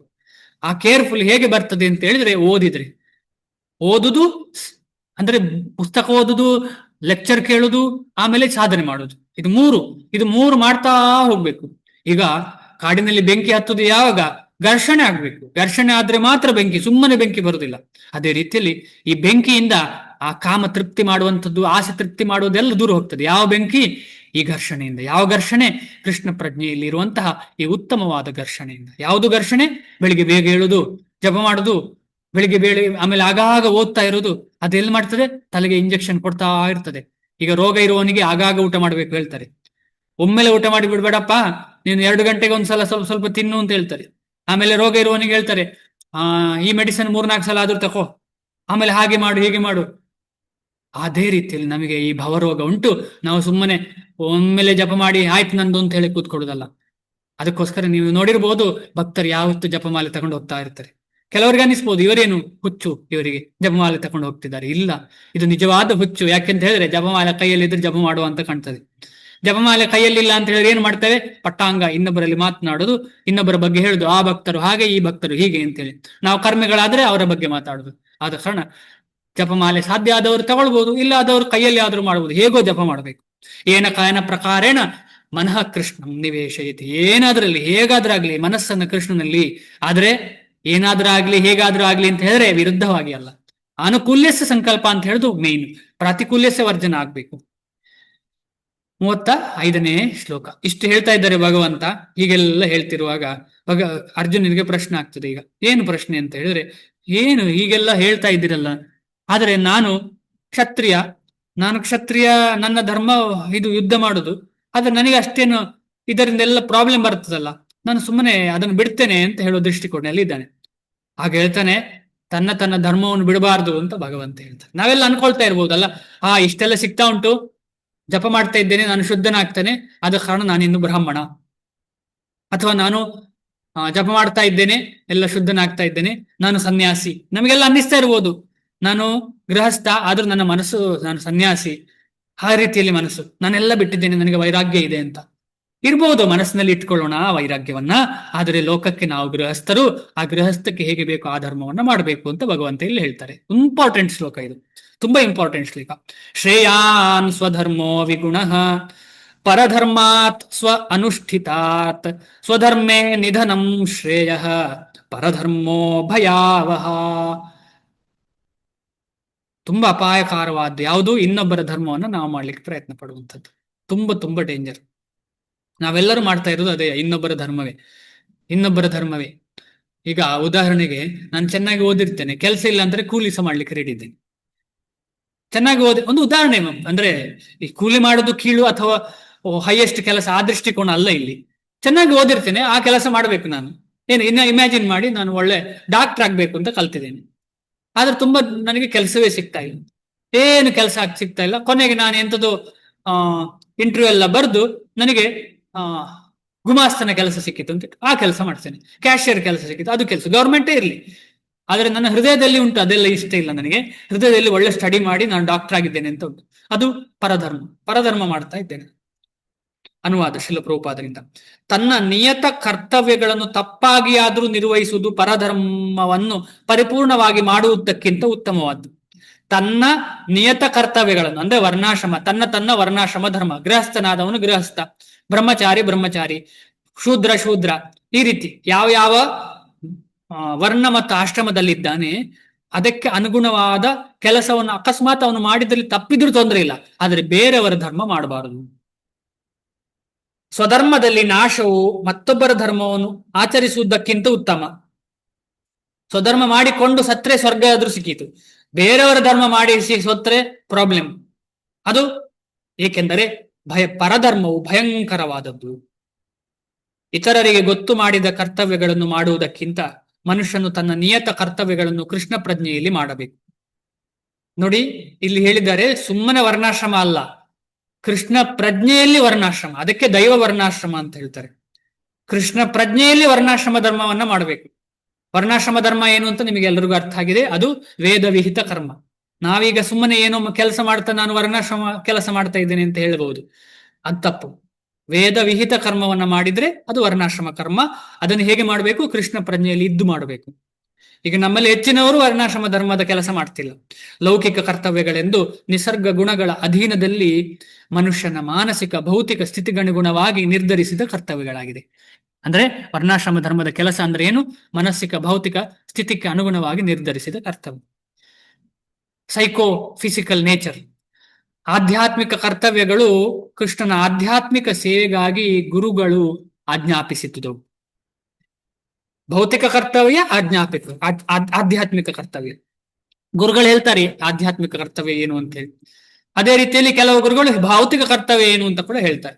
ಐಹಿಕ ಕರ್ತವ್ಯಗಳಾಗಲಿ ಆಧ್ಯಾತ್ಮಿಕ ಕರ್ತವ್ಯಗಳಾಗಲಿ ಮನುಷ್ಯನು ಇನ್ನೊಬ್ಬರಿಗೆ ವಿಧಿಸಿದ ಕರ್ತವ್ಯಗಳನ್ನು ಅನುಕರಿಸದೆ ತನಗೆ ವಿಧಿಸಿದ ಕರ್ತವ್ಯಗಳನ್ನೇ ಸಾಯುವವರೆಗೆ ಪರಿಪಾಲಿಸಬೇಕು. ಇಲ್ಲಿ ಎರಡೂ ಕಡೆ ಕೂಡ, ಆಧ್ಯಾತ್ಮಿಕದಲ್ಲಿ ಕೂಡ ಆ ಸೇವೆ ನಂಗೆ ಇಷ್ಟ, ಗುರುಗಳು ಹೇಳಿದರೆ ಈ ಸೇವೆ ಮಾಡು, ಅಯ್ಯೋ ನಂಗೆ ಇದು ಇಷ್ಟ ಇಲ್ಲ, ಆ ಸೇವೆ ಇಷ್ಟ. ನನ್ನ ಗುಣ ಮತ್ತು ಕರ್ಮಕ್ಕೆ ಅನುಗುಣವಾಗಿ ಗುರುಗಳು ಹೇಳಿದ್ದಾರೆ, ಅದನ್ನು ಮಾಡಬೇಕು ನಾನು. ಆಧ್ಯಾತ್ಮಿಕ ವೇದಿಕೆಯ ಕರ್ತವ್ಯಗಳನ್ನು ಮತ್ತು ಐಹಿಕ ವೇದಿಕೆಯ ಕರ್ತವ್ಯಗಳು ಭಿನ್ನವಾಗಿರಬಹುದು. ಆದರೆ ಅಧಿಕೃತ ನಿರ್ದೇಶನವನ್ನು ಪಾಲಿಸುವ ತತ್ವವು ಆಚರಿಸುವವನಿಗೆ ಯಾವಾಗಲೂ ಒಳ್ಳೆಯದು. ಐಹಿಕ ಪ್ರಕೃತಿಯ ಗುಣಗಳ ಹಿಡಿತದಲ್ಲಿದ್ದಾಗ ಮನುಷ್ಯನು ತನ್ನ ನಿರ್ದಿಷ್ಟ ಸನ್ನಿವೇಶಕ್ಕೆ ವಿಧಿಸಿದ ನಿಯಮಗಳನ್ನು ಅನುಸರಿಸಬೇಕು. ಅರ್ಥ ಆಗ್ತಾ ಉಂಟು? ಇದು ಸುಲಭ. ಯಾವಾಗ ನಾವು ಈ ಭೌತಿಕ ಬದ್ಧ ಸ್ಥಿತಿಯಲ್ಲಿದ್ದೇವೆ, ನಾವು ನಮ್ಮ ಗುಣ ಮತ್ತು ಕರ್ಮಕ್ಕೆ ಅನುಗುಣವಾದ ಕೆಲಸವನ್ನೇ ಮಾಡಬೇಕು, ಆ ನಿಯಮಕ್ಕೆ ಅನುಗುಣವಾಗಿ ಕೆಲಸವನ್ನು ಮಾಡಬೇಕು. ಉದಾಹರಣೆಗೆ, ಸತ್ವಗುಣದ ಬ್ರಾಹ್ಮಣನು ಅಹಿಂಸೆಯನ್ನು ಅನುಸರಿಸುತ್ತಾನೆ, ರಜೋಗುಣದ ಕ್ಷತ್ರಿಯನು ಹಿಂಸೆಯನ್ನು ಆಚರಿಸಬಹುದು. ಆದುದರಿಂದ ಕ್ಷತ್ರಿಯನಿಗೆ ಅಹಿಂಸೆಯ ತತ್ವಗಳನ್ನು ಆಚರಿಸುವ ಬ್ರಾಹ್ಮಣನನ್ನು ಅನುಸರಿಸೋದಕ್ಕಿಂತ ಹಿಂಸೆಯ ನಿಯಮಗಳನ್ನು ಅನುಸರಿಸಿ ಸೋಲುವುದು ಉತ್ತಮ. ಅರ್ಥ ಆಗ್ತಾ ಉಂಟಲ್ಲ? ಈಗ ಬ್ರಾಹ್ಮಣ ಅಹಿಂಸಾವಾದಿ, ಅವ ಹಿಂಸೆ ಮಾಡಬಾರದು. ಆದ್ರೆ ಕ್ಷತ್ರಿಯ ನಾನು ಅಹಿಂಸಾವಾದಿ ಅಂತ ಹೇಳು ನಿಲ್ಲು ಹಾಗಿಲ್ಲ. ಹಾಗೆಂತೇಳಿ ಸುಮ್ಮನೆ ಹಿಂಸೆ ಮಾಡ್ಲಿಕ್ಕಲ್ಲ. ಈಗ ಕ್ಷತ್ರಿಯ ಸುಮ್ಮನೆ ಹೋಗಿ ಯಾರನ್ನು ಕೊಲ್ಲಿಕ್ಕಿಲ್ಲ, ಒಂದು ನಿಯಮಕ್ಕೆ ಅನುಗುಣವಾಗಿ. ಅದು ಎಲ್ಲೆಲ್ಲಿ ಧರ್ಮಕ್ಕೆ ವಿರುದ್ಧವಾಗ್ತಾ ಉಂಟು ಅಲ್ಲಿ ಅವರ ಗುರುಗಳಾಗ್ಲಿ ಅಥಾರಿಟಿ ಆಗಲಿ ಹೇಳಿದ ರೀತಿಯಲ್ಲಿ ಮಾಡುವಂಥದ್ದು, ಆ ರೀತಿಯಲ್ಲಿ ನಿಯಮ ಅವರಿಗೆ. ಆದರೆ ಐಹಿಕ ನಿಸರ್ಗದ ಗುಣಗಳನ್ನು ಮೀರಿ ಕೃಷ್ಣ ಪ್ರಜ್ಞೆಯಲ್ಲಿ ಸಂಪೂರ್ಣವಾಗಿ ನೆಲೆಯನ್ನು ಕಂಡುಕೊಂಡಾಗ ಮನುಷ್ಯನು ನಿಜವಾದ ಗುರುವಿನ ಮಾರ್ಗದರ್ಶನದಲ್ಲಿ ಏನನ್ನಾದರೂ ಮಾಡಬಹುದು. ಇದೆಯಲ್ಲಿ ಭಕ್ತಿಯಲ್ಲಿ. ಕೃಷ್ಣ ಪ್ರಜ್ಞೆಯ ಅಂದ್ರೆ ಈಗ ನೋಡಿ, ಕೃಷ್ಣ ಪ್ರಜ್ಞೆಯಲ್ಲಿ ಏನು ಅಂತ ಹೇಳಿದ್ರೆ, ನಾನು ಈಗ ಹೇಳಿದ ಹಾಗೆ ಜಯಾನಂದ ಪ್ರಭುಗಳು ಅವ್ರೇನ್ ಮಾಡ್ತಾ ಇದ್ರು ಕೆಲಸ? ಅವರು ಭಕ್ತರು, ಉಚ್ಚಕೋಟಿಯ ಭಕ್ತರು. ಆದ್ರೆ ಅವರು ಏನ್ ಮಾಡ್ತಾ ಇದ್ರು? ನೋಡ್ಲಿಕ್ಕೆ ಅವರು ಕೀಳು ಕೆಲಸ, ಅಂದ್ರೆ ಈಗ ನಾವು ಫಿಟ್ಟಿಂಗ್ ಕೆಲಸ ಮಾಡ್ತಾರಲ್ಲ, ಫಿಟ್ಟಿಂಗ್ ಕೆಲಸ ಎಲ್ಲ ಮಾಡ್ತಾರೆ, ಅವ್ರನ್ನ ಅಷ್ಟು ಹೈ ರೆಸ್ಪೆಕ್ಟ್ ಕೊಡುದಿಲ್ಲ. ಕೊಡಬೇಕು, ಆದ್ರೆ ಕೊಡುದಿಲ್ಲ ಜನರು, ಜನರಲ್ಲಿ ಕೊಡುದಿಲ್ಲ ಜನರು. ಯಾಕೆ ಆ ರೀತಿ ಆಗಿದೆ? ಹಾಗೆ ಅಂತ ಹೇಳಿ ವರ್ಣಾಶ್ರಮ ಇದು ಭಕ್ತಿಯಲ್ಲಿ ಹಾಗಿಲ್ಲ. ಎಲ್ಲದಕ್ಕೂ ರೆಡಿ ಇರ್ತದೆ, ಬಾತ್ರೂಮ್ ತೊಳಿಲಿಕ್ಕೂ ರೆಡಿ, ಎಲ್ಲದಕ್ಕೂ ರೆಡಿ. ಅಂದ್ರೆ ಆ ಸ್ಥಿತಿಗೆ ಬಂದವ ಭಕ್ತನಾದವನಿಗೆ ತಾನು ಬೇರೆಯವರಿಗೆ ತೋರಿಸಿಕೊಳ್ಳಿಕ್ಕೆ ವರ್ಣಾಶ್ರಮ ಮಾಡ್ತಾನೆ ವಿನಃ ಅವನಿಗೆ ಯಾವುದ್ರಲ್ಲೂ ಭಿನ್ನ ಇಲ್ಲ. ಇದನ್ನೇ ಕ್ಲಾಸ್ಲೆಸ್ ಸೊಸೈಟಿ ಅಂತ ಹೇಳುದು. ಶ್ರೀಲ ಪ್ರಭುಪಾದರು ಏನ್ ಹೇಳ್ತಾರೆ? Classless society. ಅಂದ್ರೆ ನೋಡ್ಲಿಕ್ಕೆ ಎಲ್ಲ ಕಡೆ ಕ್ಲಾಸ್ ತೋರಿಸ್ತಾರೆ, ಹೃದಯದಲ್ಲಿ ಎಲ್ಲರೂ ಯಾರು ವೈಷ್ಣವರು, ಏನು ಡಿಫರೆನ್ಸ್ ಇಲ್ಲ, ಯಾರಿಗೂ ಏನು ಡಿಫರೆನ್ಸ್ ಇಲ್ಲ, ಎಲ್ಲರೂ ವೈಷ್ಣವರು. ಅದನ್ನೇ ಹೇಳುದು ವಸುದೇವ ಕುಟುಂಬಕಂ ಅಂತ. ಇಡೀ ಭೂಮಿಯೇ ಕುಟುಂಬ ಆಗ್ತದೆ ಒಂದು. ಎಲ್ಲರನ್ನೂ ನಾವು ವಿಷ್ಣುವಿಗೆ ಕನೆಕ್ಟ್ ಆಗಿ, ಭಗವಂತ ಕೃಷ್ಣನಿಗೆ ಕನೆಕ್ಟ್ ಆಗಿ ನೋಡ್ತೇವೆ, ಎಲ್ಲರನ್ನೂ ಭಕ್ತರಾಗಿ ನೋಡ್ತೇವೆ. ಕೃಷ್ಣ ಪ್ರಜ್ಞೆಯಲ್ಲಿ ಆ ಪರಿಪೂರ್ಣ ಸ್ಥಿತಿಯಲ್ಲಿ ಕ್ಷತ್ರಿಯನು ಬ್ರಾಹ್ಮಣನ ಕರ್ತವ್ಯವನ್ನು ಮಾಡಬಹುದು, ಅಥವಾ ಬ್ರಾಹ್ಮಣನು ಕ್ಷತ್ರಿಯನ ಧರ್ಮವನ್ನು ಪಾಲಿಸಬಹುದು. ಆ ಸ್ಥಿತಿಯಲ್ಲಿ ಮಾಡಬಹುದು ಹೀಗೆ. ಆದರೆ ಅರ್ಜುನ ಆ ಸ್ಥಿತಿಯಲ್ಲಿ ಇಲ್ಲ. ಆಧ್ಯಾತ್ಮಿಕ ಸ್ಥಿತಿಯಲ್ಲಿ ಐಹಿಕ ಜಗತ್ತಿನ ವ್ಯತ್ಯಾಸಗಳು ಅಮುಖ್ಯವಾಗುತ್ತದೆ. ಉದಾಹರಣೆಗೆ, ವಿಶ್ವಾಮಿತ್ರನು ಮೂಲತಃ ಕ್ಷತ್ರಿಯನು, ಆದರೆ ಅನಂತರ ಅವನು ಬ್ರಾಹ್ಮಣನಂತೆ ವರ್ತಿಸಿದನು. ಯಾಕೆ ಅಂತ ಪ್ರಶ್ನೆಗೆ ಉತ್ತರ ಮುಂಚೆ ಉಂಟು. ಆ ಲೆವೆಲ್ಗೆ ತಲುಪಿದ್ದಾರೆ ಅವರು. ನಾವು ಆ ಲೆವೆಲ್ ಅಲ್ಲಿ ಇದೆ, ಸುಮ್ಮನೆ ಹಾಗೆ ಮಾಡ್ಲಿಕ್ಕೆ ಆಗುದಿಲ್ಲ. ಉದಾಹರಣೆಗೆ, ವಿಶ್ವಾಮಿತ್ರನು ಮೂಲತಃ ಕ್ಷತ್ರಿಯನು, ಆದರೆ ಅನಂತರ ಅವನು ಬ್ರಾಹ್ಮಣನಂತೆ ವರ್ತಿಸಿದನು. ಪರಶುರಾಮನು ಬ್ರಾಹ್ಮಣ, ಆದರೆ ಅನಂತರ ಅವನು ಕ್ಷತ್ರಿಯನಂತೆ ನಡೆದುಕೊಂಡ. ಆದ್ರೂ ಕೂಡ ಅವರಿಗೆ ಲೋಕ ಒಳ್ಳೆ ರೆಸ್ಪೆಕ್ಟ್ ಕೊಡುದಿಲ್ಲ. ಉದಾಹರಣೆಗೆ, ಭಗವಂತ ಪರಶುರಾಮನೇ ಮಾಡಿದ್ರು ಕೂಡ ಈಗ ಕೂಡ ಕೆಲವರು ಪರಶುರಾಮನಂತೆ ತೆಗಳ್ಲಿಕ್ಕಿದ್ದಾರೆ. ಅವನು ಕ್ಷತ್ರಿಯನ್ನೆಲ್ಲ ಕೊಂದಿದ್ದಾನೆ ಅಂತ ಹೇಳಿ ಪರಶುರಾಮನ ತೆಗಳುವವರು ಎಷ್ಟು ಜನ ಇದ್ದಾರೆ? ಅಂದ್ರೆ ರಿಸ್ಕ್ ಅಲ್ಲಿ ಕೂಡ ಇದೆ ಪರಧರ್ಮ ಮಾಡಿದರೆ. ಭಕ್ತಿಯಲ್ಲಿ ಇದ್ದುಕೊಂಡು ನಾವು ಪರಧರ್ಮ ಮಾಡಿದ್ರು ಕೂಡ ರಿಸ್ಕ್ ಇದೆ. ಅದಕ್ಕೋಸ್ಕರ ನಾವು ಬದ್ಧಾತ್ಮರು, ಇದನ್ನು ಯಾರು ಹೇಳ್ತಾ ಇರೋದು? ಬದ್ಧಾತ್ಮರು ಪರಶುರಾಮರನ್ನು ಹೇಳ್ತಾ ಇರೋದು, ಮುಕ್ತಾತ್ಮರು ಹೇಳುದಿಲ್ಲ. ಆಧ್ಯಾತ್ಮಿಕ ನೆಲೆಯನ್ನು ಸಾಧಿಸಿದ ಅವರು ಹಾಗೆ ಮಾಡಲು ಸಾಧ್ಯವಾಯಿತು. ಆದರೆ ಐಹಿಕ ನೆಲೆಯಲ್ಲಿ ಇರುವಷ್ಟು ಕಾಲ ಮನುಷ್ಯನು ಐಹಿಕ ನಿಸರ್ಗದ ಗುಣಗಳಿಗೆ ಅನುಗುಣವಾಗಿ ತನ್ನ ಕರ್ತವ್ಯಗಳನ್ನು ಮಾಡಬೇಕು. ಜೊತೆಗೆ ಅವನಿಗೆ ಕೃಷ್ಣ ಪ್ರಜ್ಞೆಯ ಸಂಪೂರ್ಣ ಅರಿವಿರಬೇಕು. ಇಷ್ಟು ಹೇಳಿ ಇವತ್ತಿಗೆ ನಿಲ್ಸೋಣ. ನೋಡಿ, ಎಷ್ಟೆಲ್ಲ ರೀತಿಯಲ್ಲಿ ಭಗವಂತ ಅರ್ಜುನನಿಗೆ ಕನ್ವಿನ್ಸ್ ಮಾಡ್ತಾನೆ ಯುದ್ಧ ಮಾಡಬೇಕು. ಇಷ್ಟೆಲ್ಲ ಅಗತ್ಯ ಉಂಟಂತ ಒಂದೊಂದ್ಸಲ ಅನ್ನಿಸ್ಬೋದು ನಮಗೆ. ಯಾಕೆ ಅಗತ್ಯ ಅಂತ ಹೇಳಿದ್ರೆ, ನಾವೆಲ್ಲ ಆ ಸ್ಥಿತಿಯಲ್ಲಿ ಇದ್ದೇವೆ. ಕೃಷ್ಣ ಪ್ರಜ್ಞೆಯನ್ನ ನಾವು ಇನ್ಫೀರಿಯರ್ ಆಗಿ ನೋಡ್ತೇವೆ. ಇನ್ಫೀರಿಯರ್ ಅಂದ್ರೆ ನಮಗೆ ರೆಡಿ ಇಲ್ಲ ಅದನ್ನು. ಯಾಕೆಂತ ಹೇಳಿದ್ರೆ ನಾವು ಇನ್ನೂ ನಮ್ಮ ನಿಜವಾದ ಧರ್ಮದಲ್ಲಿ ಬೇರೂರ್ಲಿಲ್ಲ. ನಾವು ಅಕಸ್ಮಾತ್ ಕೃಷ್ಣ ಪ್ರಜ್ಞೆ ತೆಕ್ಕೊಂಡ್ರು ಕೂಡ ನಾವು ಇದನ್ನ ಸೀರಿಯಸ್ ಆಗಿ ತಕೊಳ್ಳೋದಿಲ್ಲ. ಅದಕ್ಕೆ ಶ್ರೀಲ ಪ್ರಭುಪಾದರು ಎರಡನ್ನ ಇಲ್ಲಿ ಒತ್ತು ಕೊಡ್ತಾ ಮುಂದೆ ಹೋಗ್ತಾ ಇದ್ದಾರೆ. ಎರಡೂ ಅಗತ್ಯ, ವರ್ಣಾಶ್ರಮ ಧರ್ಮ, ಭಾಗವತ ಧರ್ಮ ಎರಡೂ ಅಗತ್ಯ ಅಂತ ಪ್ರತಿಯೊಂದು ಪರ್ಪೋರ್ಟ್ ಅಲ್ಲಿ ನಮಗೆ ಅರ್ಥ ಆಗ್ತದೆ. ಇದರಲ್ಲೂ ಅರ್ಥ ಆಗ್ತದೆ. ಎರಡು ರೀತಿಯಲ್ಲಿ ಅರ್ಥ. ಒಂದು ವರ್ಣಾಶ್ರಮ ಧರ್ಮದ ರೀತಿಯಲ್ಲಿ ಇದು ಕೆಲವು ಅರ್ಥಗಳಿದೆ, ಆಮೇಲೆ ಭಾಗವತ ಧರ್ಮದ ರೀತಿಯಲ್ಲಿ ಅರ್ಥ. ಈ ಎರಡರನ್ನು ಅರ್ಥ ಮಾಡ್ಕೊಂಡು ಮುಂದೆ ಹೋದ್ರೆ ಏನಾಗ್ತದೆ ಅಂತ ಹೇಳಿದ್ರೆ, ಒಂದು ಯೋಗ ಕರ್ಮಸು ಕೌಶಲಂ ಅಂತ ಹೇಳಿದ್ದು ನೀವು ಕೇಳಿದ್ದೀರಿ ಮುಂಚೆ. ಯೋಗ ಅಂತ ಹೇಳಿದ್ರೆ ಕರ್ಮಸು ಕೌಶಲಂ ಅಂತ ಹೇಳಿ, ಅಂದ್ರೆ ಎರಡನ್ನು ಜೊತೆಯಲ್ಲಿ ಕೊಡ್ಕೊಂಡು ಹೋಗುದೇ ಕೌಶಲತೆ. ಸುಮ್ಮನೆ ಬಿಟ್ಟು ಬಿಡುದಲ್ಲ, ವರ್ಣಾಶ್ರಮ ನಮಗಲ್ಲ ಅಂತ ಹೇಳಿ ಬಿಟ್ಟು ಬಿಡುದಲ್ಲ, ಎರಡನ್ನು ಜೊತೆ ಎಲ್ಲ ಕರ್ಕೊಂಡು ಹೋಗುದುಂಟಲ್ಲ, ಅದು ನಿಜವಾದ ಒಂದು ಸೊಬಗು, ಅದು ನಿಜವಾದ ಒಂದು ನೈಪುಣತೆ. ಸೊ ನಿಲ್ಸೋಣ ಇಲ್ಲಿಗೆ. ಏನಾದ್ರೂ ಪ್ರಶ್ನೆ ಇದ್ರೆ ಕೇಳಿ.